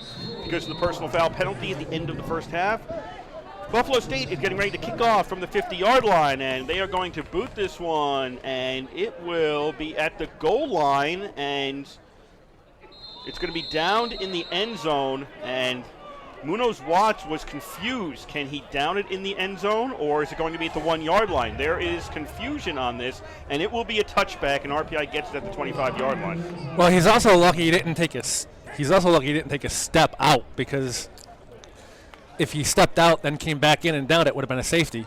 So he's very lucky that didn't happen. So he was looking at the official. And he did down it in the end zone for a touchback. So there's a little confusion to start the half, but Munoz Watts getting lucky that way that he didn't give up a safety in the very beginning. So 1st and 10, RPI at the 25-yard line, their own 25 to start out half number 2. Tied at 14 here in Troy. Marinopoulos out of the shotgun. Scanning the field. He's got time, looking for Smith along the sidelines, and that is incomplete. The ball was thrown into the RPI sideline. No, and it was also nice coverage by Elohim Tucker, the senior from the Bronx, making sure that nobody was going to catch that pass, and Marinopoulos had to throw it to the sidelines out of bounds, so there was no chance of that pass being completed because of Tucker's coverage. 2nd down and 10 at the 25-yard line for RPI. Munoz Watts on the handoff only gets about a yard to the 26-yard line. Ran straight ahead, but then couldn't get past Kilgo. No, and RPI, not starting out the way they wanted to in the second half. So 3rd and long for them right now. 3rd down and 9 for the Engineers. 2 receivers each side. Munoz Watts in the backfield along with Marinopoulos.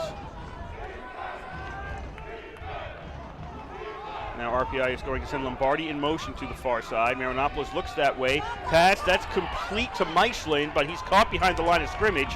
He manages to fight back to it, but they needed 9 more beyond that, and RPI is not going to get that, and Moncrief is coming out to punt. No, but Buffalo State doing a good job reading that play. It's been RPI's bread and butter in the first half, and that play went nowhere. So RPI has 4th and 10, and Moncrief is coming out to punt for the first punt of the second half. Update from Ithaca. It is Union 10, Ithaca 7 after 1 quarter of play. Moncrief boots the ball. Nice punt. Nice punt.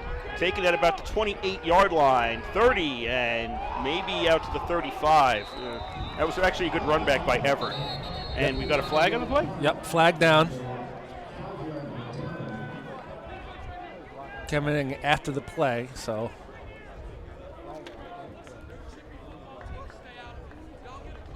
It's not been a very clean game. No. I did think there was a block in the back. I don't know if that was it, though, because of where the flag was thrown.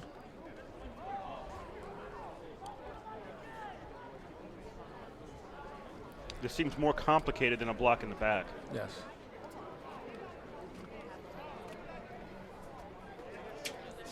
Again, there's referee Dave Hergert today. As the officials are still talking about this, now we'll get a call. During the return, illegal block in the back, receiving team number 15. Taking out a penalty, first down.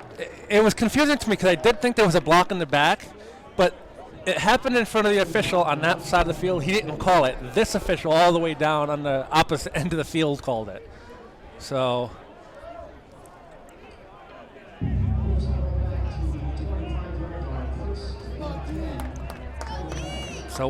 I guess the official that it happened right in front of decided it wasn't a block in the back, and one did, and that what confused me. It looked like it looked like border. I mean, don't get me wrong. It looked like he didn't let up on a hit, but it was still a block in the back, whether or not how hard you hit him. So that moves the ball back 10 yards. It will be 1st and 10 for Ithaca at their own Buffalo State at their own 25-yard line. And Bailey on the ground goes left. He turns the corner, but doesn't get much beyond that. He's going to get stopped after a gain of about 3.5. In my defense, the uniforms look very similar. I'll take your word for it. Well, and you had just read off the I just score did, too. So. But then when I look up, I see the white with blue, and that's Ithaca. That's also the same school. It's like I get Utica and Hobart confused at times because they are basically orange and blue. I get them confused. So it's Buffalo State, RPI's opponent here today. As it is 2nd and 6. They're going to say Bailey picked up 4 on that play. Pass to Stewart is incomplete. Bounced off his chest. I mean, that was right there. He just didn't catch it. Nope. It just Stewart. He tried to run before he had the ball in his hands, so incomplete pass. 3rd down. Not an exciting start to the second half so far.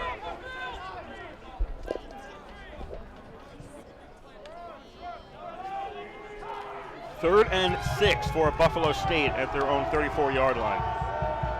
Nope, 29-yard line. Sorry about that. 29-yard line. Jeske throws. That is complete to Everett, and Everett makes a move. He's to the 40, to the 50, along the sideline. Now he steps out of bounds, and he went out of bounds before he was hit by Gutowski. But he's out of bounds at the RPI 44, and that's a first down for Buffalo State. Yeah, and the RPI defender tried to jump the route instead of just making the tackle on the play because he would have been stopped short of the first down. But if you're out there in one-on-one coverage, you never try to jump the route unless you're sure you can catch it.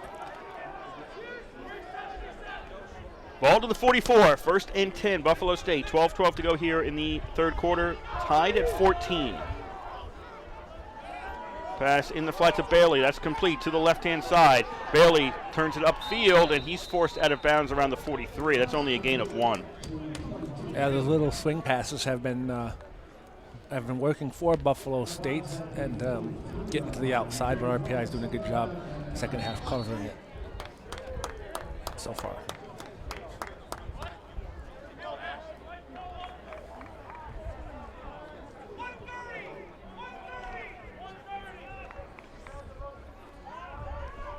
Sun hiding behind the clouds right now. It's been sunny pretty much all day. Low 50s call it here in Troy, maybe the high 40s, depending on how it goes. Pass on 2nd down and 9. That is complete to the 40. It's thrown out of bounds at the 38 is Stone, and we've got flags on the play after that, and I think that's because of the way he was thrown out of bounds. Yeah, that's probably your horse collar tackle. There's 2 flags, probably for the same penalty.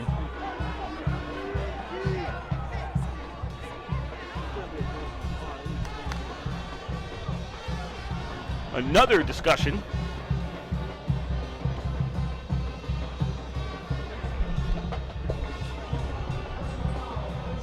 Face mask against RPI.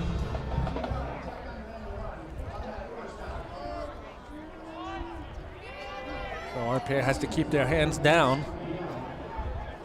I mentioned that on offense, RPI getting away with some face masks on the stiff arm. But when you tackle like that, gotta get called every time. Ball down to the 23 now. That was 15 yards tacked on to the end of that play. So it's a 1st and 10 for Buffalo State at the 23. 11:15 to go 3rd quarter, tied at 14. at the East Campus Stadium.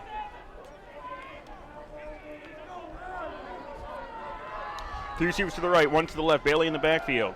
Chesky is going to throw. That is complete inside the 20, breaking free from a tackle down to the 10, and now tackled back is Prawl. And now RPI is claiming they've got the ball, but the officials say no. Prawl is stopped at the 11 for what will be a first down. Yeah, forward progress was stopped, and the whistle clearly was blown before the ball came out.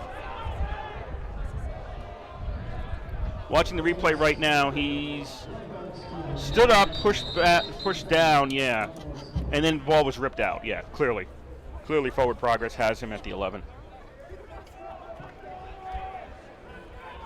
So they're moving the chains on the other side. It'll be a 1st and 10 for Buffalo State at the 11-yard line. Going against the wind here in quarter number 3 are the Bengals.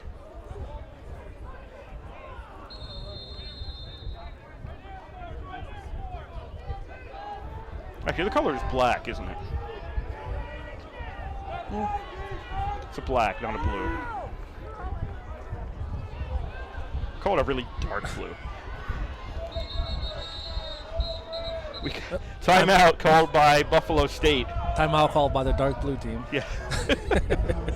4 floors up. It's a ways. But so the play clock was running down, which made Buffalo State take the timeout. So 10:26 to go in the third quarter, 14-14 here from ECAV.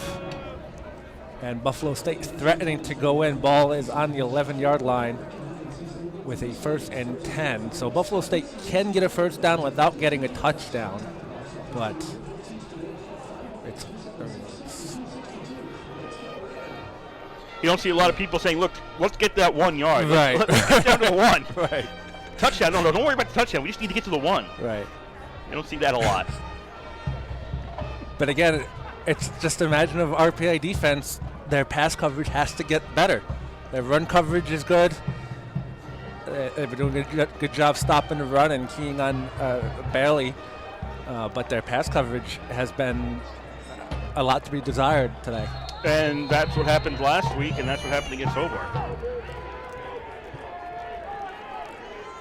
Chesky has 5 wide receivers. Bailey is wide to the right on this one. And Chesky's going to run this one straight up the middle. Chesky gets down to about the 6.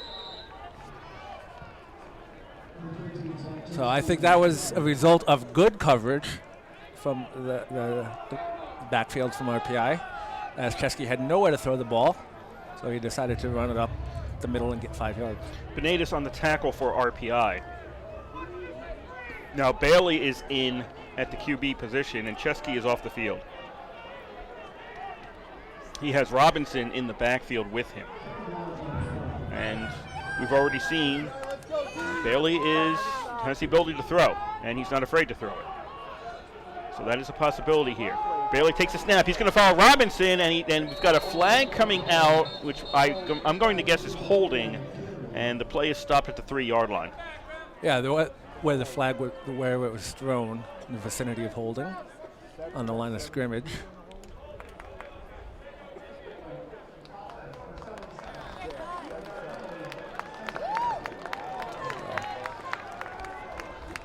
That will back up Buffalo State 10 yards.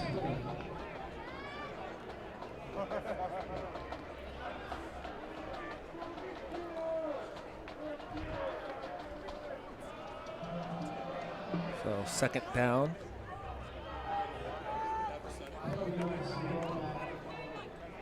Ball will be back at the 15-yard line for a 2nd and 14.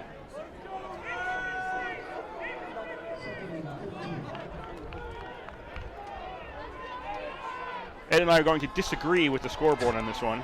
We're going to say this is on the 15-yard line, and it's 2nd down and 14. Bailey still in there. Take this snap.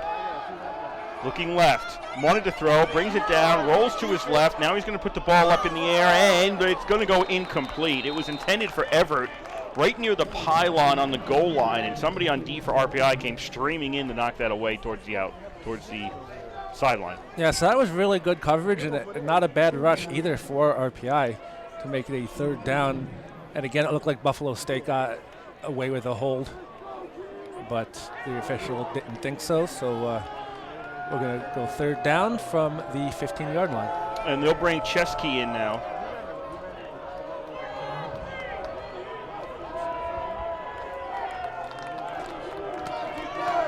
Four wide receivers, Bailey in the backfield on 3rd and 14 for Buffalo State. Chesky wants to throw. Dishes it off short to Bailey, and he drops it. He was open, and he dropped it. That was another result of Bailey having a lot of room to run, so he's turning to run before he has the ball. So that was just a mental error by Bailey. You always catch the ball before you run it, otherwise it falls incomplete, and it results in 4th down. Carr coming out to try and break this 14-all tie. Sajak is the holder. This is a 32-yard field goal attempt from the right hash mark against the wind. Snap, spot, the kick is up. The kick is good.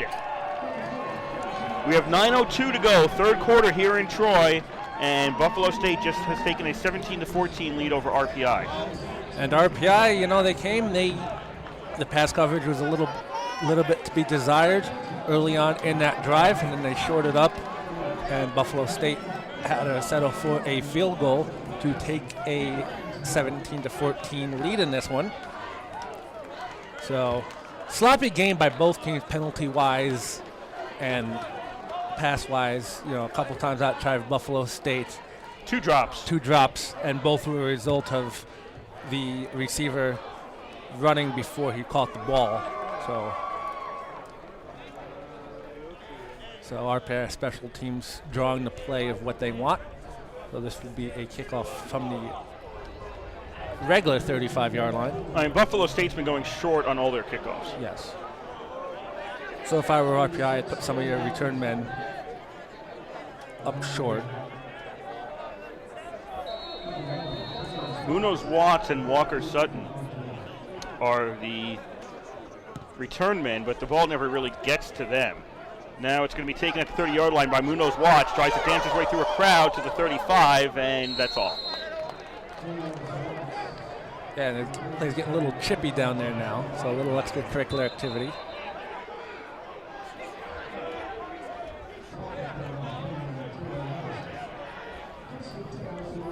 No penalties coming out of that, though. Out of town, 9:02 to go, 2nd quarter. Union 10, Ithaca 7.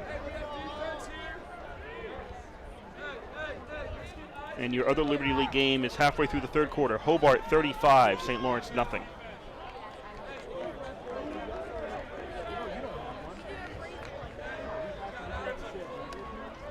First and 10, RPI at their own 35-yard line, down by 3 with 8:56 to go in the 3rd quarter.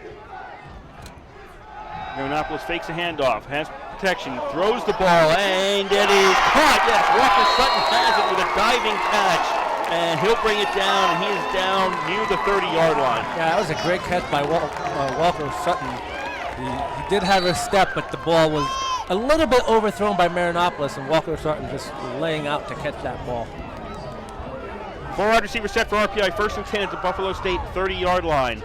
Marinopoulos under pressure, and flag, and the ball pops up. It's covered by RPI. They're going to rule that's an incomplete pass. It's covered by RPI nonetheless, and a flag was out as well before that all happened.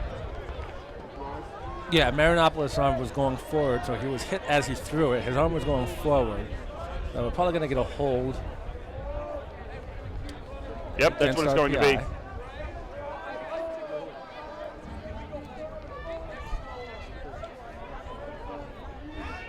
I'm always of the belief that if you're going to hold your man, he should not be the one making the tackle or in for the sack.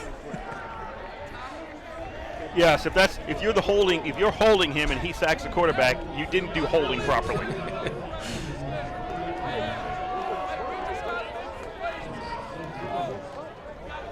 That'll be 10 yards against RPI. 1st and 20 back at the 40-yard line for RPI.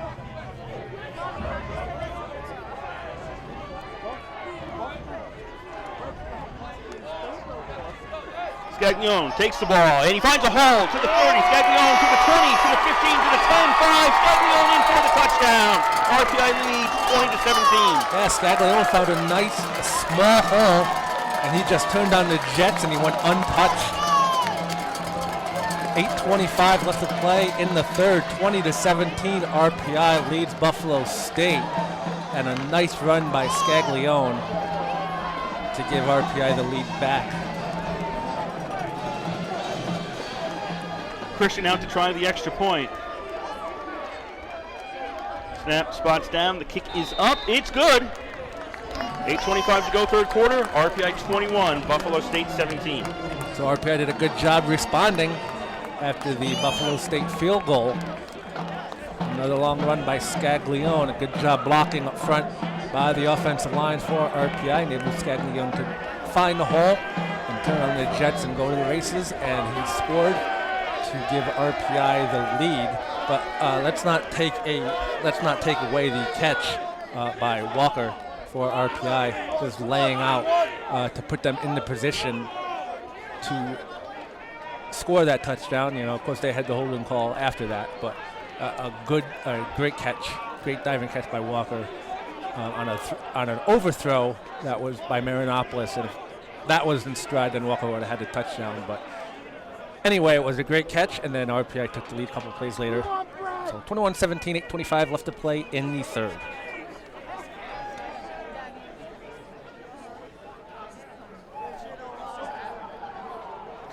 Christian tees the ball up at the 35-yard line. It's RPI right to left, Buffalo State left to right across your radio dial in this third quarter.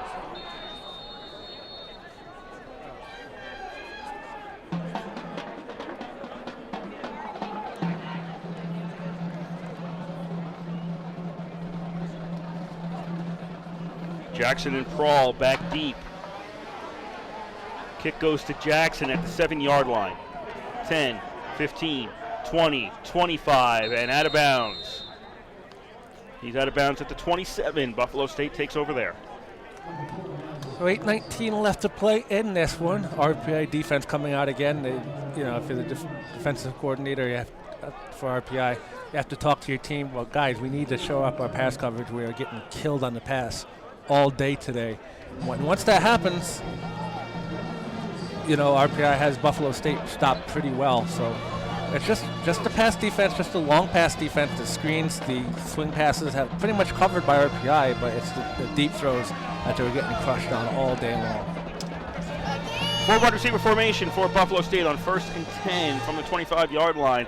On a handoff, that goes, or from the 27, it goes to the 30-yard line. McKinney in the backfield right now for Buffalo State. He makes it out to the 30.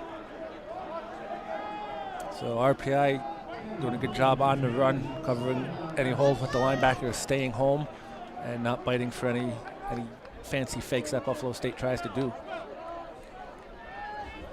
3 receivers right, 1 to the left for Chesky on 2nd and 7. And we've got a penalty flag. That play is dead. Play never happened. Everett did get the completion, but the whistle had already blown before the ball was thrown. So we got a movement against Buffalo State. So 5-yard penalty brings this one back.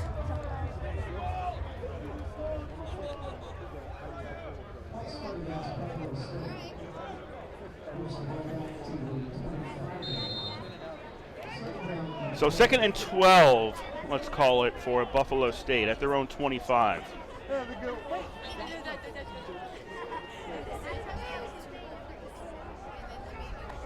Handoff, and, well, it's going to get a little bit more than I thought, but not a whole heck of a lot. Only about 2 yards, as McKinney couldn't find much room to go through. Well, no, the initial tackler for RPI tried to rip the ball out of McKinney's hands, which enabled McKinney to go a little bit farther. You always got to make the tackle, then worry about the ball.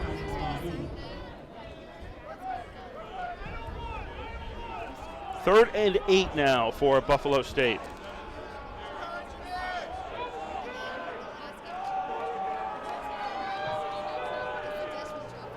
Chesky rolls to his left. He's got receivers over there. Pass complete to Everett near the marker, and I think they're going to give it to him. I think he's got it at 37, and that should be a first down for for Buffalo State, pardon me. Yep, Everett just went to the chains, made caught the pass, and got out of bounds. So good awareness of where he was on the field.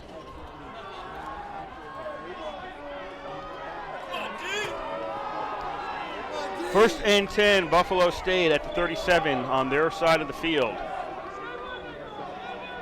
21-17, RPI leads with 6:35 to go in the third quarter. 3 wideouts and a slot receiver for Buffalo State. McKinney with the carry, and okay, we got another flag coming out. This was unnecessary as the tackle, RPI picks up a tackle well behind where McKinney was. McKinney went into a pile, then suddenly came flying out of the pile, and I didn't see what happened there. Well, he came out of the pile with an RPI tackler on his back, and again another WWE-style suplex after the play. You can explain this fully after the game. Brock Lesnar, Suplex City. I know nothing about wrestling.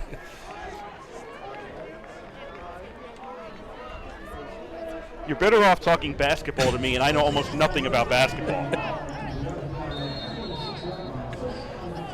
Ball to the 46 on RPI side of the field after the 15-yard personal foul against RPI. And it's the 1st and 10 for Buffalo State. 21-17, RPI leads. 6:10 to go in the third quarter. Pump fake, and now Chesky throws. Everett's got it at the 15 to the 10. Everett is tackled inside the 5. He's down to 3. Again, that was bad coverage. There were 2 guys there. Yeah, there were 2 guys there, but the problem was they both stopped. They both stopped for the, to look back at the quarterback while Everett was still running, and they let Everett get behind him. So yes, there was 2 guys there, but you can't stop to look for the ball. You gotta worry about your man. 1st and goal at the 3 for Buffalo State. They trail by 4 with 5:40 to go in the third quarter. 4 wide receiver formation. A pass that is Everett complete. Nice catch by Everett. He had to grab it with his right hand and pull it in almost single-handedly. He's got it at the goal line. He's in for the TD, and Buffalo State leads 23-21. Yep, 23-21 Buffalo State. So good answer by Buffalo State on a mistake by RPI. When you have the guy stop like that and the whistle blows, you can't pick him up and slam him down on the field. Especially giving him a first down and keeping the drive alive. Carr out to try the extra point. Kick is up. Kick is good. We have 5:31 to go here. Quarter number 3, and it's now Buffalo State 24, RPI 21. RPI defense, again, the pass coverage, yes, Kurt mentioned there was 2 guys there, but again, they can't look in the backfield to see what the quarterback is doing. They got to worry about concentrating on covering their man. When the receiver turns around to look for the ball, that's when you turn around to look for the ball. You can't be staring at the quarterback to see when he throws the ball. You can get away with it to an extent in professional football, but not in college. You have to cover your man. You can say it till you're blue in your face, and RPI is really not covering their man, and they're getting beat right now, 24-21.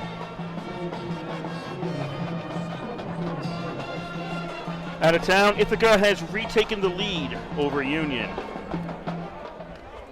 It is now 14-10 with 2:34 to go in the second quarter in Ithaca. St. Lawrence has gotten on the board. They now trail 35-3 late in the third quarter to Hobart.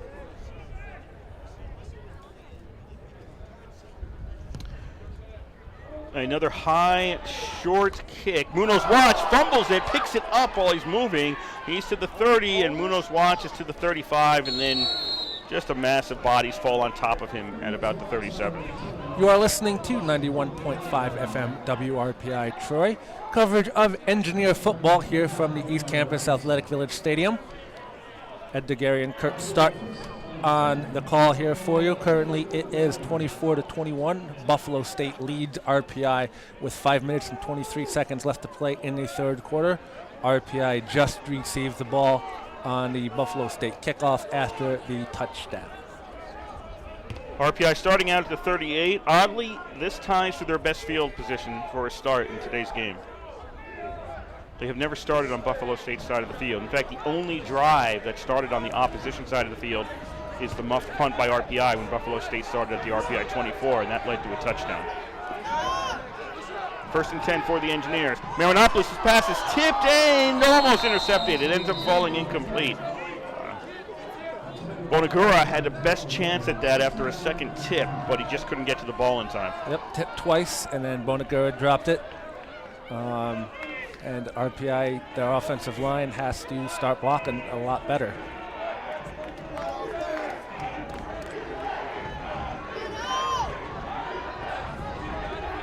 Second and 10 at the 38 for the Engineers. Handoff goes to Burnett. He goes right, cuts it upfield. Flag comes out right after he passes the line of scrimmage. He's tackled at the 47, but I got a hunch this is coming back. Yep. So holding against RPI. This is coming back, 10-yard penalty. Right now, Buffalo State playing with all the energy. It looks like RPI doesn't have any right now.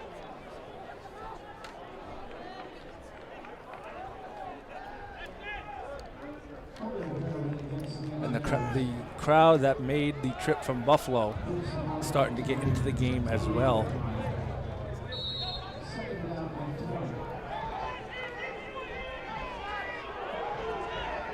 It's probably about 70 people over there. On the opposite side from us, we're in the stadium side. That is just the stands side on the east side of the stadium. Second down and long for RPI. Marinopoulos has time, throws. That is complete to Todd, but he is stopped at the 36-yard line. It'll make it third and long. Third and about 12 now for RPI. So obvious passing situation. Buffalo State gets the right personnel in the game. So RPI right now, we'll see what they have. We'll see if they want to block or if they want to just get off the field and take a breather. One man in the backfield, man in the slot, and you got 3 wide receivers right now for RPI. Third down and 12. Fakes the handoff to Burnett. Under pressure, gets hit, and he is sacked back at the 32. O'Diggy comes in and takes Marinopoulos down, and RPI sending out the punt team. Yep.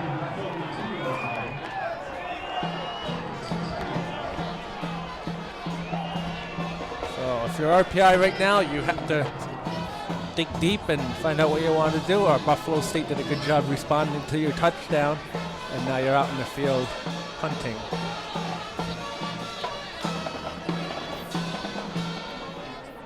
Moncrief kicks the ball away. Buffalo State wants nothing to do with this. They are going to let it bounce. It takes an RPI bounce inside the 15 to about the 13. And that'll be it. Flag on the play. I'm getting tired of saying that. This is back near the 50.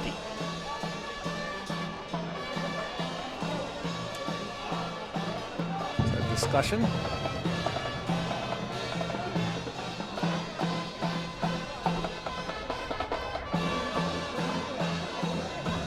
This is holding against Buffalo State. So I assume that it's going to go on the end of the run. Well, there was none. It'll go at the end of where the ball was down. So 10-yard penalty would bring it to the 3-yard line.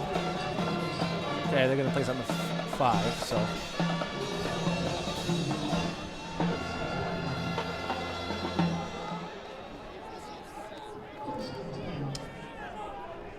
Six-yard line, we'll call it. Buffalo State has it at the 6. Again, this is WRPI Troy with Engineer Football from the East Campus Stadium. Kurt Sudette DeGarian for you.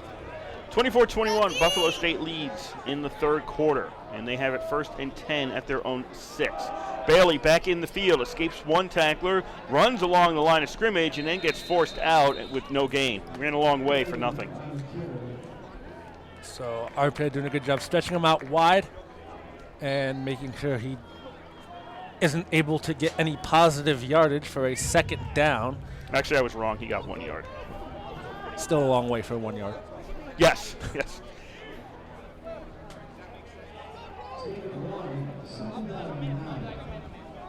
Second and 9 for Buffalo State. 3 minutes to go here, third quarter. Ball's on the 7-yard line. Chesky rolls to his right. He's under pressure. Throws. That is complete, and the receiver tried to make a move, but couldn't get any yards out of that. That was Naz Jackson who caught the ball at the 12. He might have been actually a yard ahead of that, but his move moved him back. He willingly went backwards. But at least makes it somewhat more manageable. It'll be a third down and 4.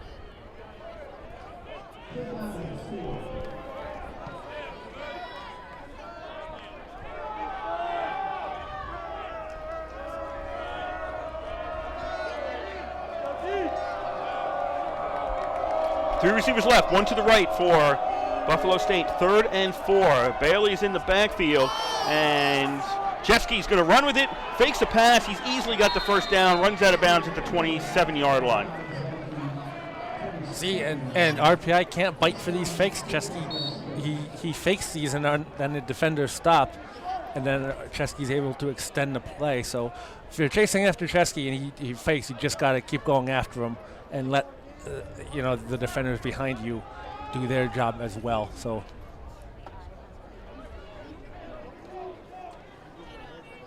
first and 10 for Buffalo State at the 27, their own 27. 1:40 to go here in the third quarter. Buffalo State leading 24-21 over RPI.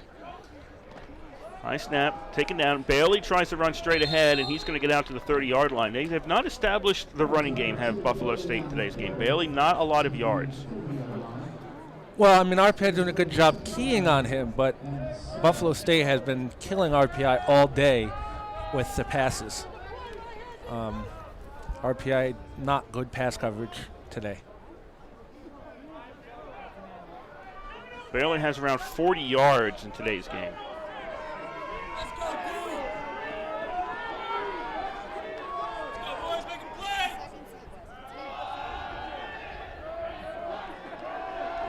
From the 30-yard line, flag comes out right as the play happens, and it goes to Stewart for a completion near the 33, but there's a flag on this play.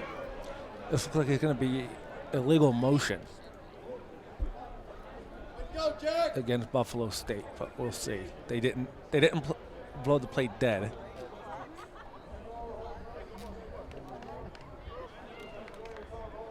So ineligible receiver downfield against Buffalo State. So I was incorrect on the call, but I was correct on the team it was on. So this will. You were 50-50 there. So we'll move it back.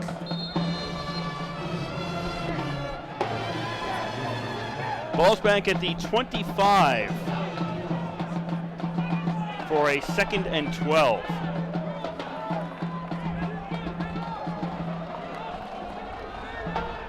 .30 seconds left here in the third quarter. Chesky out of the shotgun. Looking along the sidelines, and I think Stewart ran the wrong route there. Yeah, it looked like Stewart ran the wrong route as Chesky was throwing the pass to where Stewart was supposed to be, and he wasn't there. So 26 seconds remaining in the third quarter. 24-21 Buffalo State over RPI.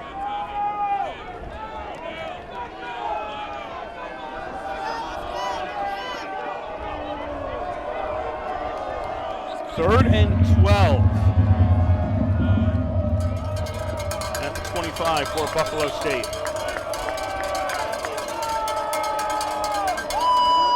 Out of the shotgun, Chesky steps up and can't, well, he does get away, stays on his feet, hits the umpire, who kind of provides a block. Now Chesky is down at the 31-yard line. Umpire's in the field of play. But that's not a first down for Buffalo State. They are 6 yards short. Won't have to run a play, though. Third quarter is ended here in Troy. Buffalo State 24, RPI 21. So Buffalo State is coming out in the fourth quarter with a 3-point lead. So we'll see how RPI responds. So RPI came out, responded to Buffalo State's field goal with a touchdown.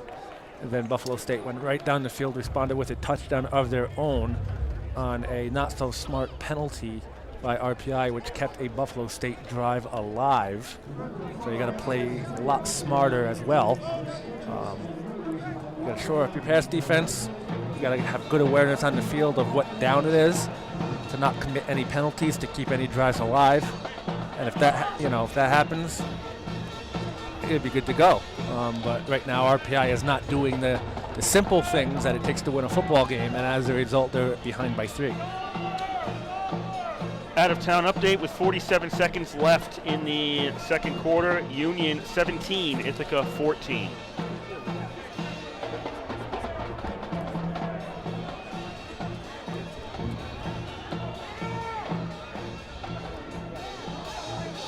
Yeah, you're looking at the stats here. We just got the stats. Passing yards, Buffalo State 288, RPI 121.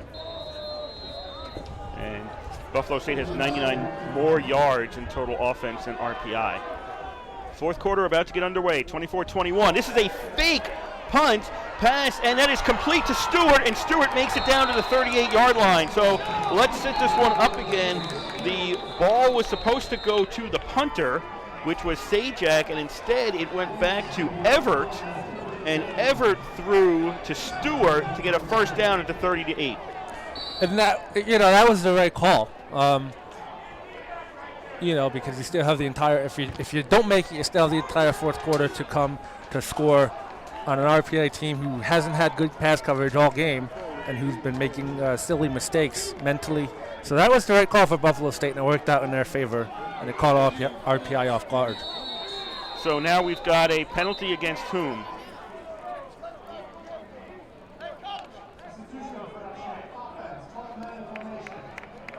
One, two, three, 4, 5, 6, 7, 8, 9, 10. Okay, so Buffalo State had 12 people out there at one point, so they're going to lose 5 yards. Still a first down. They'll be back to the 43-yard line. Clock is running.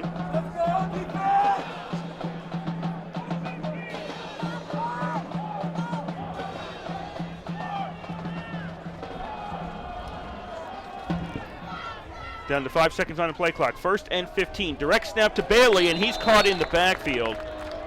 So that's going to actually lose another 2 yards.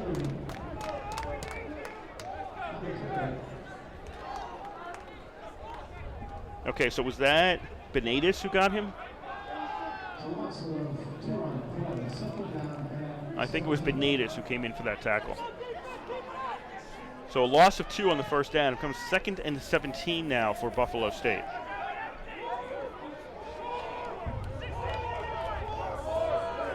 Trying to capitalize on the successful fake punt.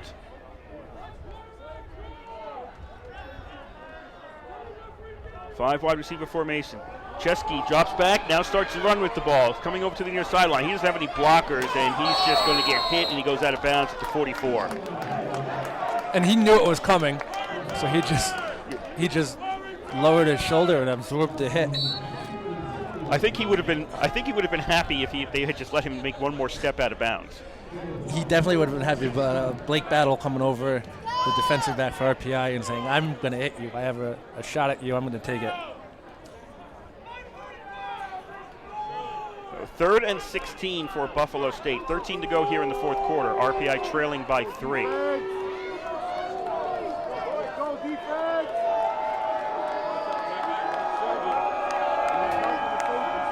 Chesky rolling out to his right, gets away from the defenders, throws along the sideline. That's complete, and it's going to be a tough move for Stone to get to the first down marker.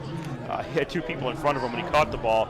He's out of bounds at the 36, but now I got to be thinking if you're Buffalo State, you're going for it now anyway. Yeah, this is it's a 4th and 8 for Buffalo State. They have all the momentum after the fake punt, and they're not even thinking about punting. They're just leaving their offense out there getting a play.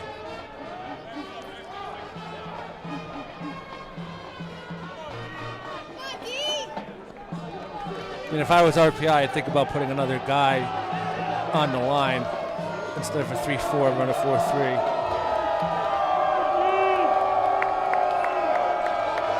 Fourth and 8 at the 36.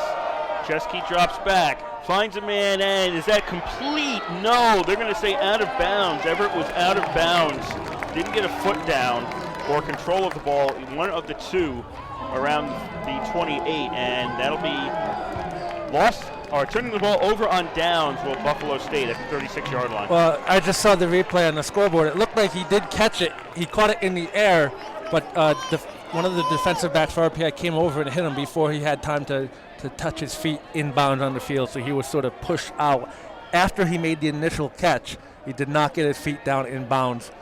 So good job by RPI. 12:07 left to play in the fourth quarter. 24-21 Buffalo State over RPI. Reminds me of the very bad rule in the NFL where they used to allow a completion if the player was tackled and pushed out of bounds before they could come down. That was a horrible rule. Horrible. 1st and 10 for RPI at the 36-yard line. Meischling cutting across from the slot back position is tackled after a gain of 1. Nope, that was Munoz Watts, pardon me, not Meischling. So, second down.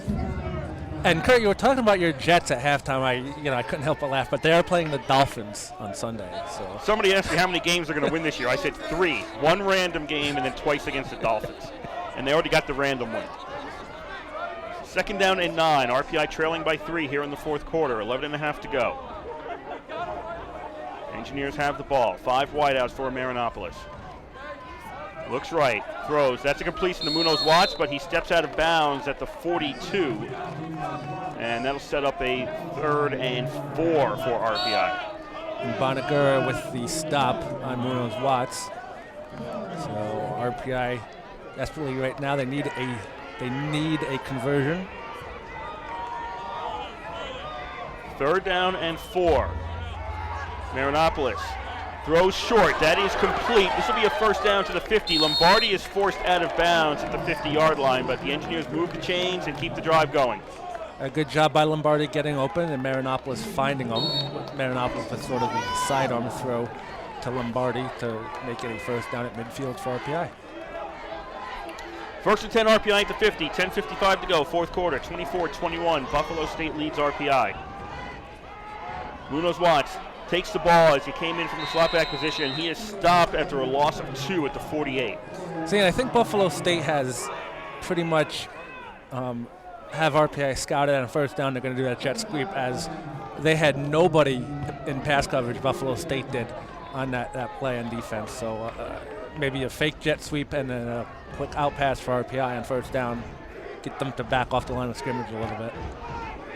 2nd and 12 RPI. At their own 48-yard line. 3 receivers to the right. They're going to go on the ground to Burnett. Burnett, did he lose the ball? Yes, the ball came loose around the 48, and I have no idea who's got this. Buffalo State's reacting like they have it. I didn't even see the ball on the ground. I just saw Burnett not have the ball.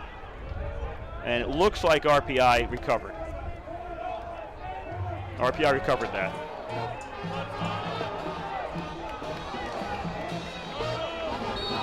So it stays RPI's ball. 3rd and 8 at the Buffalo State 48-yard line.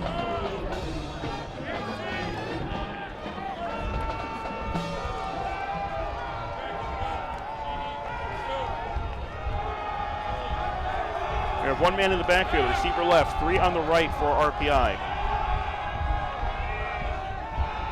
Marinopolis takes the snap, looks downfield, doesn't see anything. He's got a roll to his right. He's running, pass, and that is caught by McDonald out at the 37, but it's a first down. It's a great catch by McDonald. One-handed grab by McDonald. Good for a first down, but good job by Marinopolis keeping the play alive and finding a receiver downfield and hitting him for a first down. So George Marinopolis using his legs to extend the play, which is what you want to see in your quarterback. 1st and 10 RPI, we'll put it at the 36. 9:25 to go here in the fourth quarter. RPI trailing by 3. Munoz Watts takes the carry. 1 man hits a leg, the 2nd man comes in, finishes him off, and Munoz Watts is stopped after a gain of 1. Again, RPI, they come in, they convert to first down, and then immediately Buffalo State brings everybody on the line of scrimmage to stop RPI for a minimal gain. 2nd down and 9.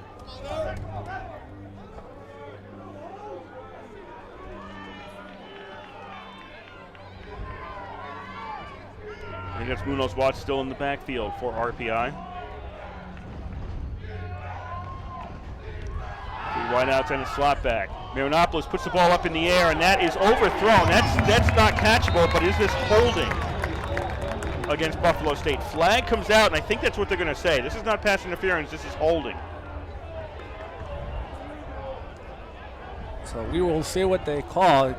You're absolutely right that the ball was uncatchable. No, and that's what they're going to rule. The Buffalo State coaches next to us all clapping. They're going to, the question here is, did the contact occur before or after the pass? If it's before the pass, you can call holding and mark it off. If it's after the pass is thrown, it's pass interference, and if it's not catchable, you don't get it. And that's what they decided.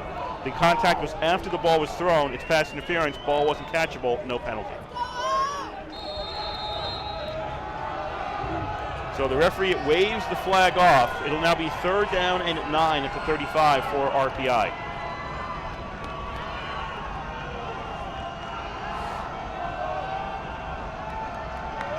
Four wide receivers. Meisler goes in motion towards the middle of the field. Handoff goes to Munoz Watts to the 35. Caught from behind as he got down to the 27. And I think that's Wasillo who caught him from behind. It's going to bring up a 4th and 1 for RPI right now. So if you're the offensive line, you just got to do your job, hold your blocks, don't worry about what's going on in the backfield. If you're the center, you got to make sure the quarterback gets the ball cleanly. Let's call this a 4th and 2 at the 28. They need to get to the 26. 4th and 2 for RPI. 3 receivers left. McDonald, who's made some good catches today, alone on the right.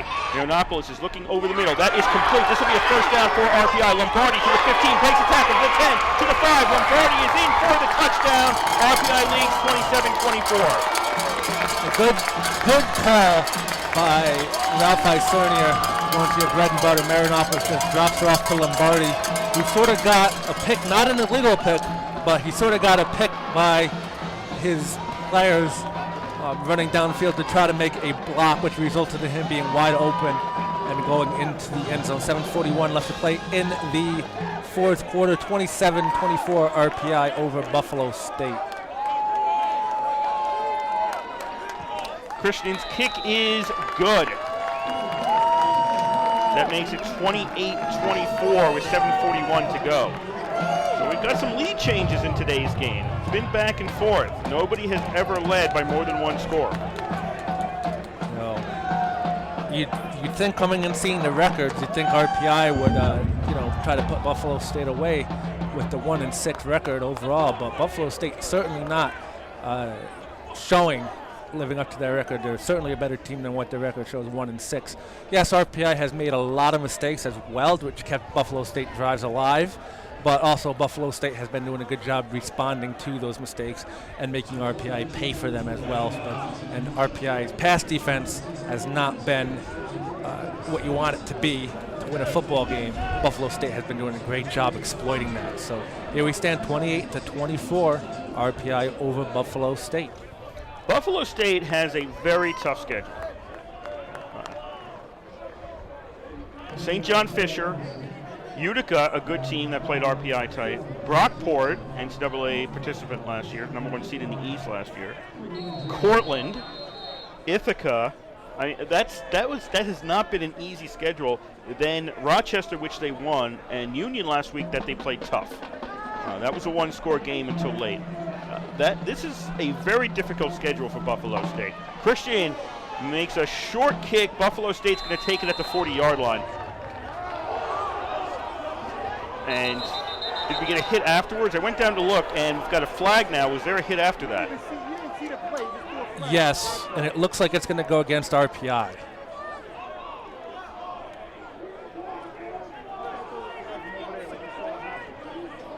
The ball was caught and covered at the 40-yard line. The person who caught it didn't signal a fair catch, but they did go to the ground. So in the college game, this is over with. I mean, the play was dead at that point. And then a flag came in late for what appears to have been a hit. As there's a Buffalo State player shaken up. Yes, that's why we're stalled right now. Dylan Morissette, the sophomore from Youngstown. Youngstown, Ohio? Yes.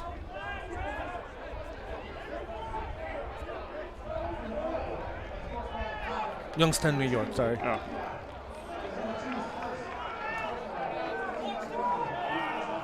So it's unsportsmanlike conduct after the play against RPI. That'll move Buffalo State from their own 40 to the RPI 45 to start this drive. Again, you just got to play smarter than that. I mean, there's no reason for that. You see the guy on the ground. Yes, the whistle hasn't blown, but this isn't the pros. You can't get back up and run with the ball. There's no reason to hit him.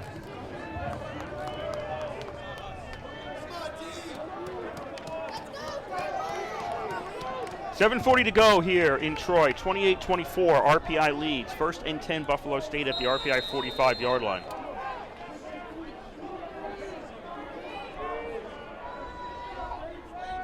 Chesky rolls to his right.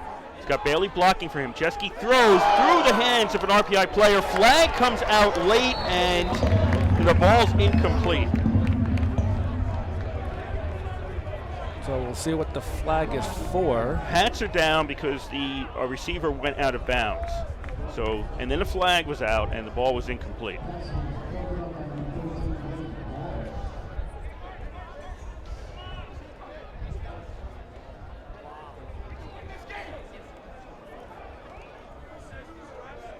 Another conference here in Troy.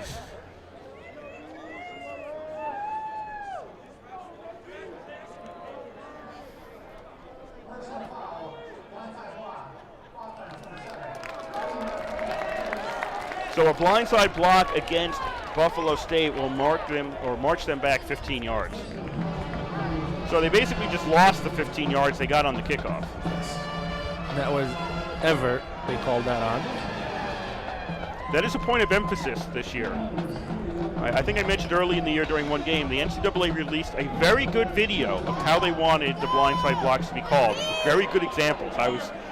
Kevin Beatty, the sports information director here, sent me the link, and I looked at it. I was like, wow, that was really well done. It explained everything very clearly as to how they wanted to call. It doesn't mean you're always going to see it, especially when you're up here, but it was very clear how they wanted the blindside blocks to be called this year. So this is 1st and 25 for Buffalo State back at their own 40. Chesky is under pressure, gets away from one tackler when he went right. Now he goes back and rolls left, throws the ball, and that is incomplete as he was looking for Stone, and we've got a flag on the play. So you're probably going to get another blindside block.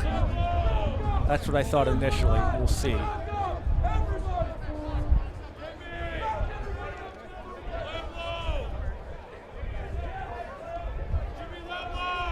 Talking to Ralph Isonier, so it's going to be good. Blindside block against Buffalo State again. So comes into play as Chesky was rolling out. There was a defender for RPI trying to chase Chesky, and someone just came up and just hit him. And he couldn't see, and that resulted in the blindside block again. So.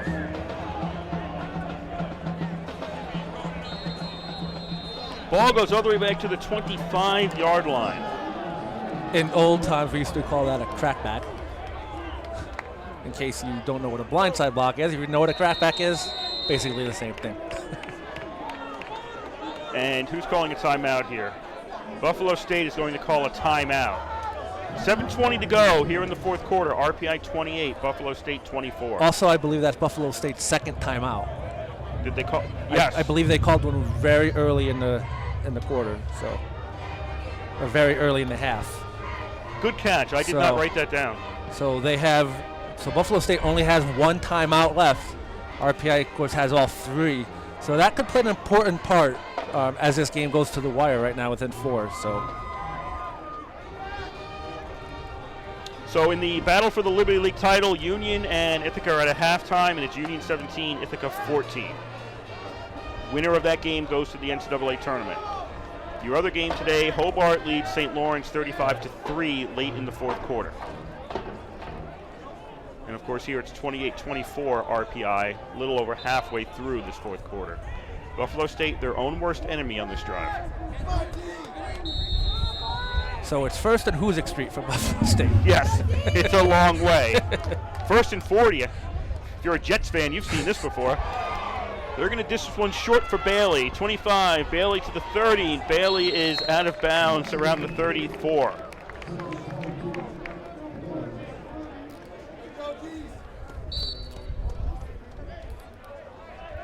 That was first down.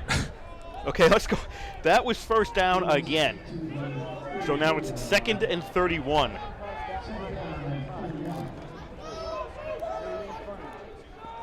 Buffalo State just trying to dig themselves a little bit farther down the field.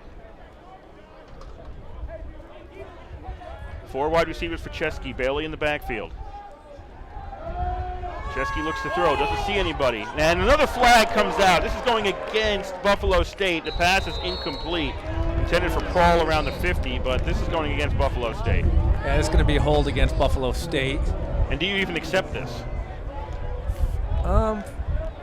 If I'm Ralph Arsonia, I accept this one. Oh, No. maybe not. I mean, because you're going to make it's 3rd and 31 now. Yeah, but I mean, at this point, it's 31 yards. They're in a field position right now where they would have to punt. So you make it 3rd and 31. They've got one chance to get downfield. If you take it, it's 2nd and 41. Now you've got 2 chances to get downfield. Yeah, and your pass defense, your pass coverage has not been what it was. I agree with this. Decline this penalty. Make it just take the result of the play. 3rd and 31. If RPI was the Giants right now, this would be a first down. This next play. So everybody goes out, and this is going to be a short pass to the 50, and out of bounds right around the 47 with Stone. 48. They'll put him out at the 48, which still doesn't get you back to where first down was originally. It's now 4th and 13 at the 48. So presumably the punting unit will come out. Offense is walking off the field. Okay, the head coach for Buffalo State is extremely angry at the officials right now. Christian Ozolins is the head coach. They've got 5 seconds left on the play clock here. It does Buffalo State to get this punt away. And they're not going to. They're not going to. Flags come out. So you've got flags because Buffalo State moved and a flag because of delay of game. Which one is it? You can't have both. Either way, it's 5 yards. Right.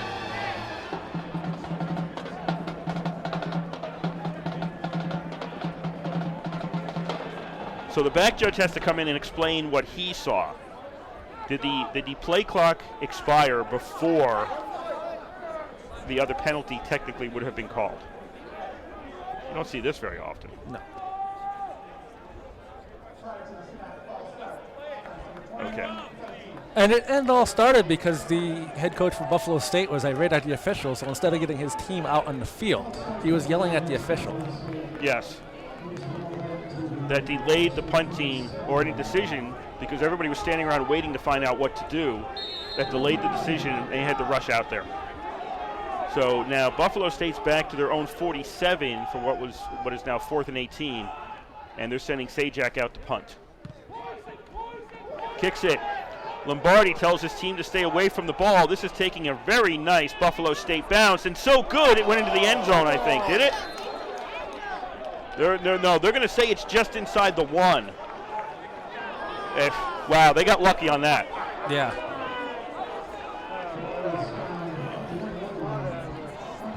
That was a great bounce. Yes. That bounced very well for Buffalo State, but if I'm the special teams coach, I'm going to tell the guys, look, I like it. You got it was inside the 1. Just, make sure within the 5 is fine. You don't have to cut it that close because if you don't get it, it goes to the 20. So I'd rather have you stop it at the 2 or the 3 than have it come out to the 20 by accident. All right, so RPI is back within their own 1 to start out this drive. 5:34 to go in the game. RPI leading 28-24.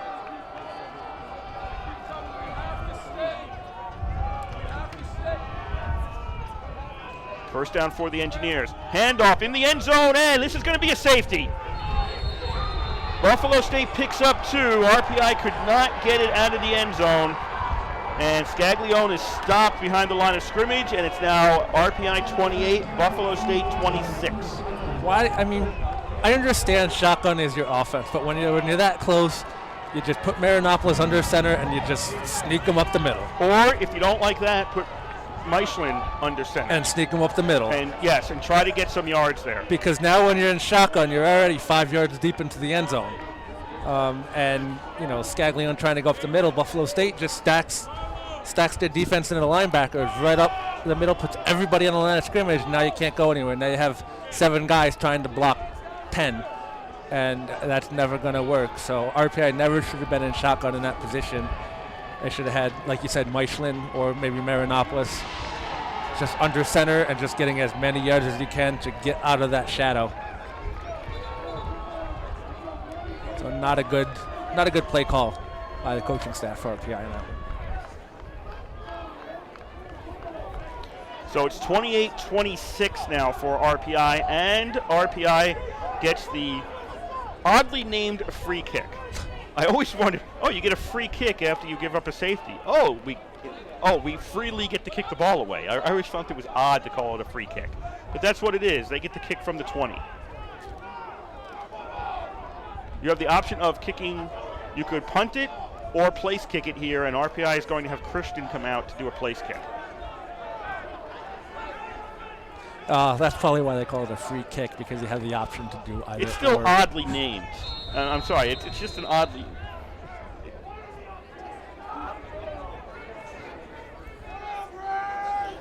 It's like the penalty shot in hockey. The penalty still gets called if you don't make the shot, you don't make the goal. So fair catch signaled by Buffalo State. That was Jackson. I think he might be confused as well why he called a fair catch there. I think he's angry at himself. Yes. Did he? I don't know what the plan was there, because he had about 10 yards to go. Yes. And even if he wants to catch it, run a little bit and fall down, he's still better off than a fair catch. I'm confused by that. But Buffalo State will now have it. Where are they going to be? They're going to be at their own 27.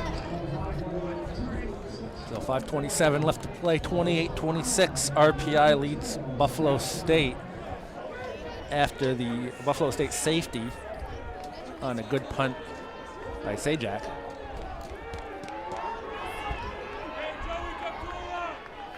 First and 10 at 27 for Buffalo State. Chesky with time. Throw short. That's the 30-yard line. And Bailey, too much dancing around, ends up getting maybe another yard or two. And it just seems like RPI is happy to give Buffalo State the short passes just to make sure they don't get burned deep this late in the game and down by 2 points.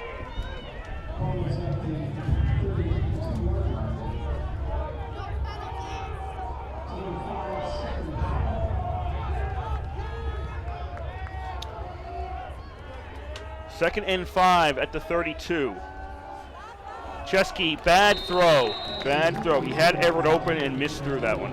Yeah, little throw behind Everett, and Everett was open. He could have got some yardage after the play too. If it was a better throw, but RPI getting lucky brings up a 3rd and 5.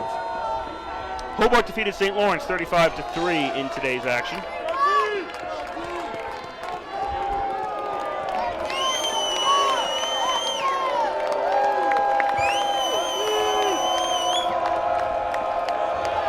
So a 3rd and 5 now for Buffalo State. Chesky has to roll left, throws short, and that's incomplete. Ball hit the ground, incomplete. And it'll be 4th down, and you've got to be thinking with 4:41, Buffalo State's going to be punting at their own 32. Yes, I agree with that. If I was RPI, don't bother rushing anybody. Let them get this kick off to play against the fake that we saw when Buffalo State opened the quarter.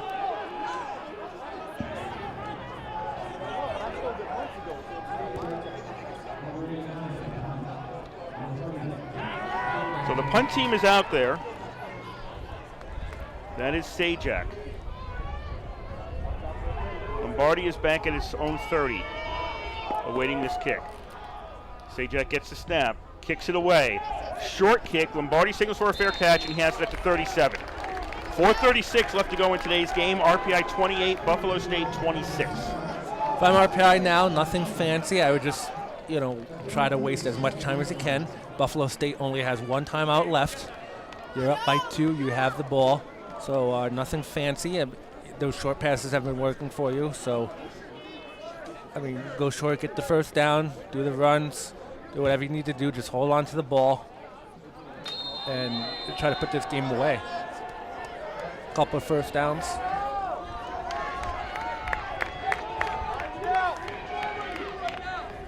First and 10 at the 37, for RPI. Nope, they won't go to the ground. They'll go to the air. That's Lombardi on the reception. Lombardi gets a 1st down. He gets to the 49-yard line. Okay, good job. Good play call. Good job by Marinopoulos and Lombardi. Now, if I'm RPI, I'm not getting the play in until about 5 seconds to go. 8 seconds to go on the play clock. And it's taking my time to snap it, wasting as much time as I can.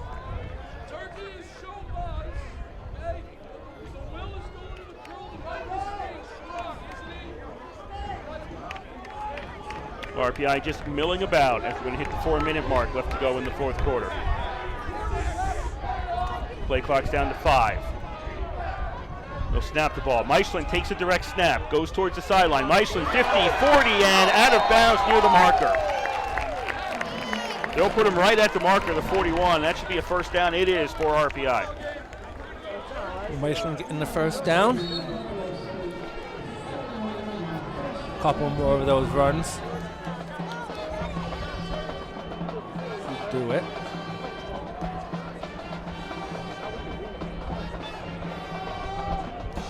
Three and a half minutes to go here in the fourth quarter.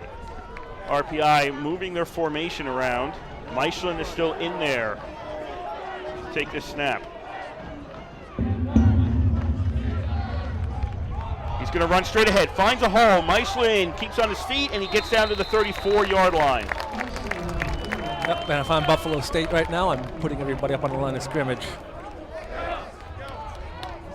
Marinopoulos was on the field as a wideout. So the game plan here is you keep Marinopoulos out there, and the defense has to wait and see how RPI lines up, and it's too late to substitute at that point. And we just saw it again. Marinopoulos was in the quarterback position, and now they shift, and now Meischlin goes into that position, and Marinopoulos is a wideout. Flag on the play, and RPI is going to get called. This is a procedure call against RPI.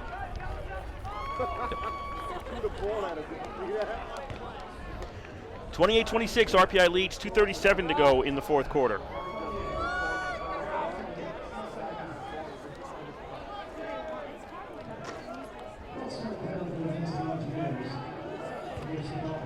So second down and 8 now for RPI.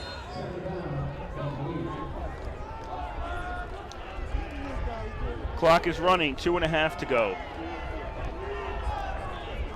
RPI is holding on to a 2-point lead. Buffalo State with 1 timeout left.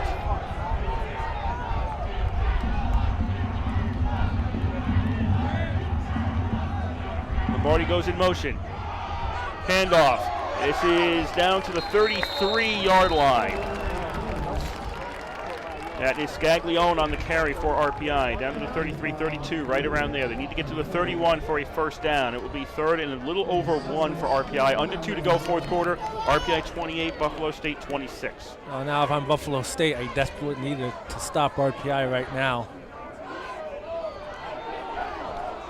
They have 1 timeout, have not used it. They basically need to stop and then call the timeout here.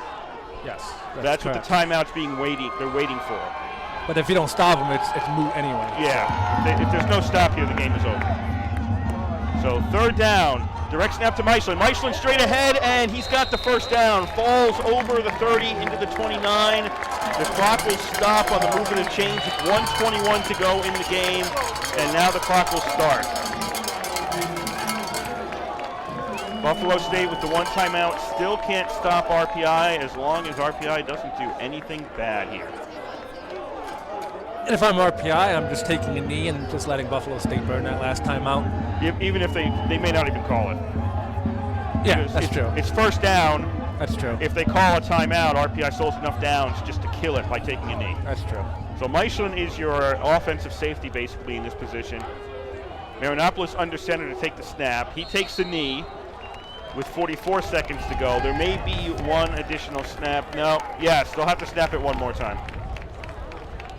There's a 1-second discrepancy on the clock. So RPI will have to do 1 more snap here, but they're going to come out of the East Campus Stadium with a 28-26 victory today.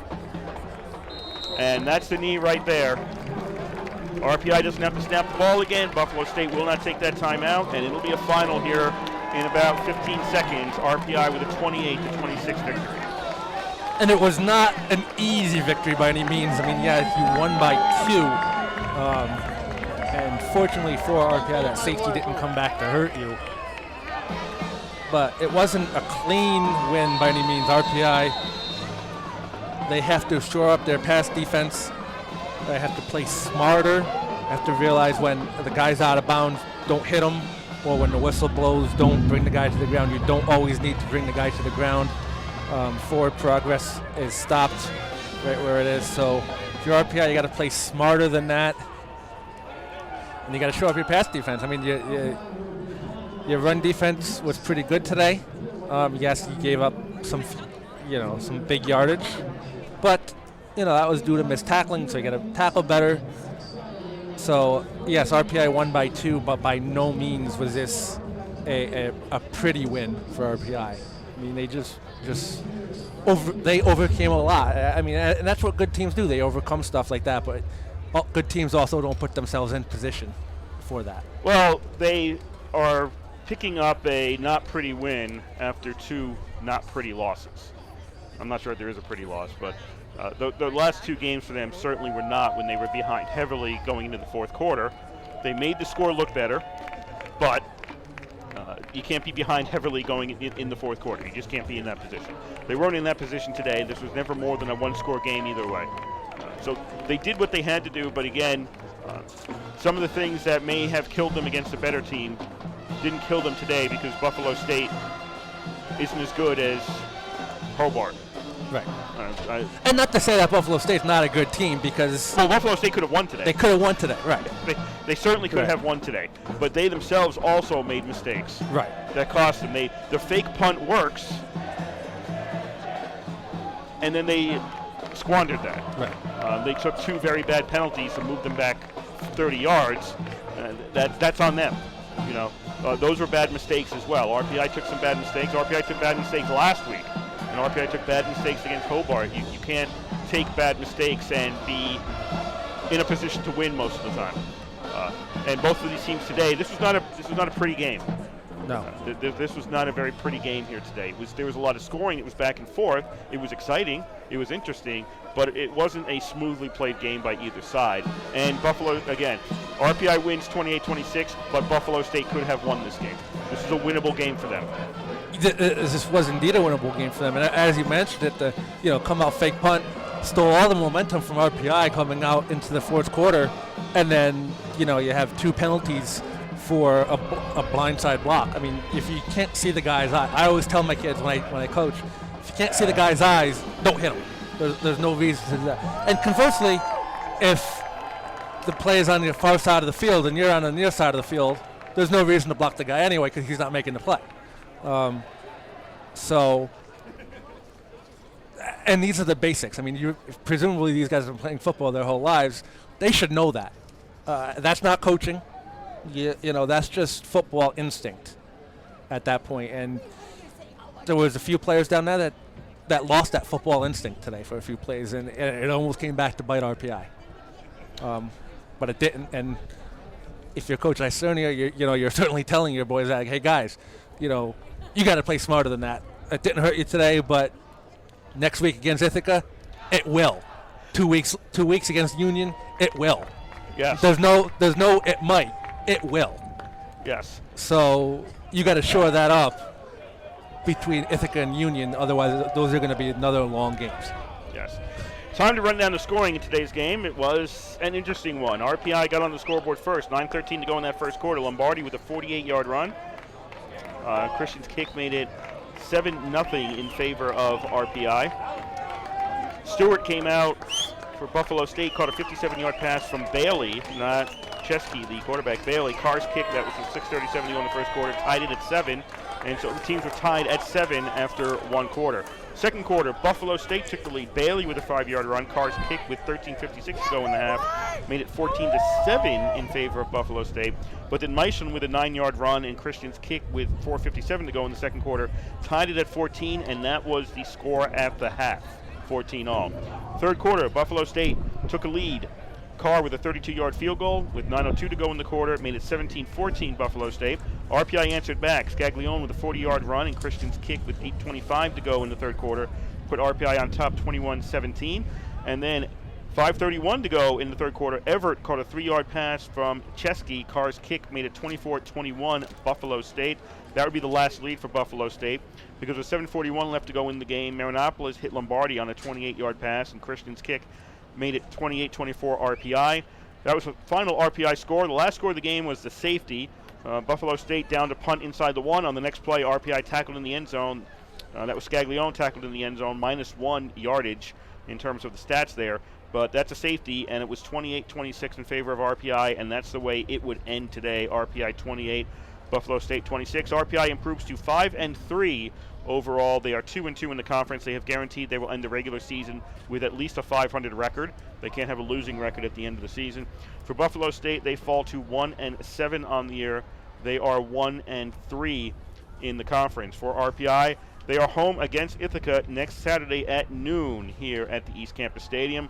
They are getting either the Liberty League champions this year or the team that is fighting for an NCAA playoff bid, because they are not the Liberty League champions. So they're getting one of those two teams. We still don't know which team it is. It's at halftime in Ithaca. It's Union 17, Ithaca 14. And then the next week they get the other one. Yes, they get the other one after that. So if next week they get the Liberty League champion, then they get the team fighting for their playoff lives. If next week it's the team fighting for the playoff lives, after that they get the Liberty League champion. So that's what RPI has down the road. For Buffalo State, they've got a 6 o'clock game next weekend against Hobart. That is their next action. That'll be Buffalo State at Hobart, 6 o'clock next Saturday. So, engineers of the game. Offensively, I'm going to give it to, I think I'm going to give it to Joe Scaglione. He had a few good runs that resulted in touchdowns and set up a touchdown. Not to say, everybody played well offensively, but Joe Scaglione did a good job. He had a 40-yard run in the third quarter there to give RPI the 21-17 lead. After that, and then they had a run earlier to set up a touchdown as well. And then defensively, I think I'm going to give it to John Sadak. I mean, he had 7 tackles today. He did a good job staying home and covering his man what he had to do. RPI's pass coverage, again, something to be desired, but Sadak was there to make the tackles when he needed to. So Sadak and Scaglione, the engineers of the game, we'd like to thank Hader back at the studio for getting us on the air and make sure we stayed there. Just want to update you the scores. Hobart defeated St. Lawrence 35-3, and RPI here beating Buffalo State 28-26. That puts RPI and Hobart tied for third place in the league at 2-2. Elsewhere, St. Lawrence and Buffalo State are now tied for 5th in the league at 1-3. Rochester's bringing up the rear at 0-4, and that Ithaca Union game has not gone to... Oh, they're in the third quarter. They're actually in the third quarter. We got an update. It's still 17-14 Union in the third quarter, so we're not going to get you a final on that before we leave. So as I was saying, we'd like to thank Hader back at the studio for getting us on the air and making sure we stay there. We'd also like to thank the Rensselaer Union, which provides the funding for WRPI and all club-related activities, including RPI's coverage of men's and women's ice hockey, football, and baseball later on in the year. And we'd also like to thank you for listening on the World Wide Web. Point your browser to www.wrpi.org, and you can hear our broadcast 24 hours a day, 7 days a week. So long as we are broadcasting, we will provide the broadcast on the internet feed. Once again, it is www.wrpi.org. Also, if you are a student listening and you want to try your hand at broadcasting games, either football, hockey, baseball, or whatever sport you want to try, just let us know. Shoot us an email at wrpi-sports@rpi.edu.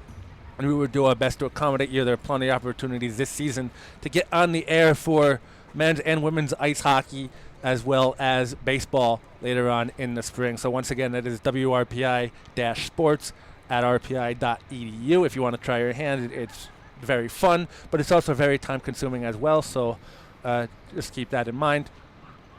So that will do it for us for ECAV. The next RPI football game we will bring you is next week as they play Ithaca here at noon. So for Ed DeGarry and for Kurt Stutt. Do you know who you are? These days, not really. For Kurt Stutt, I'm Ed DeGarry, and the final score here from the East Campus Athletic Stadium is RPI 28, Buffalo State 26. You've been listening to live coverage of Engineer Football on 91.5 FM, WRPI, Troy.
quickest door to get in and out of.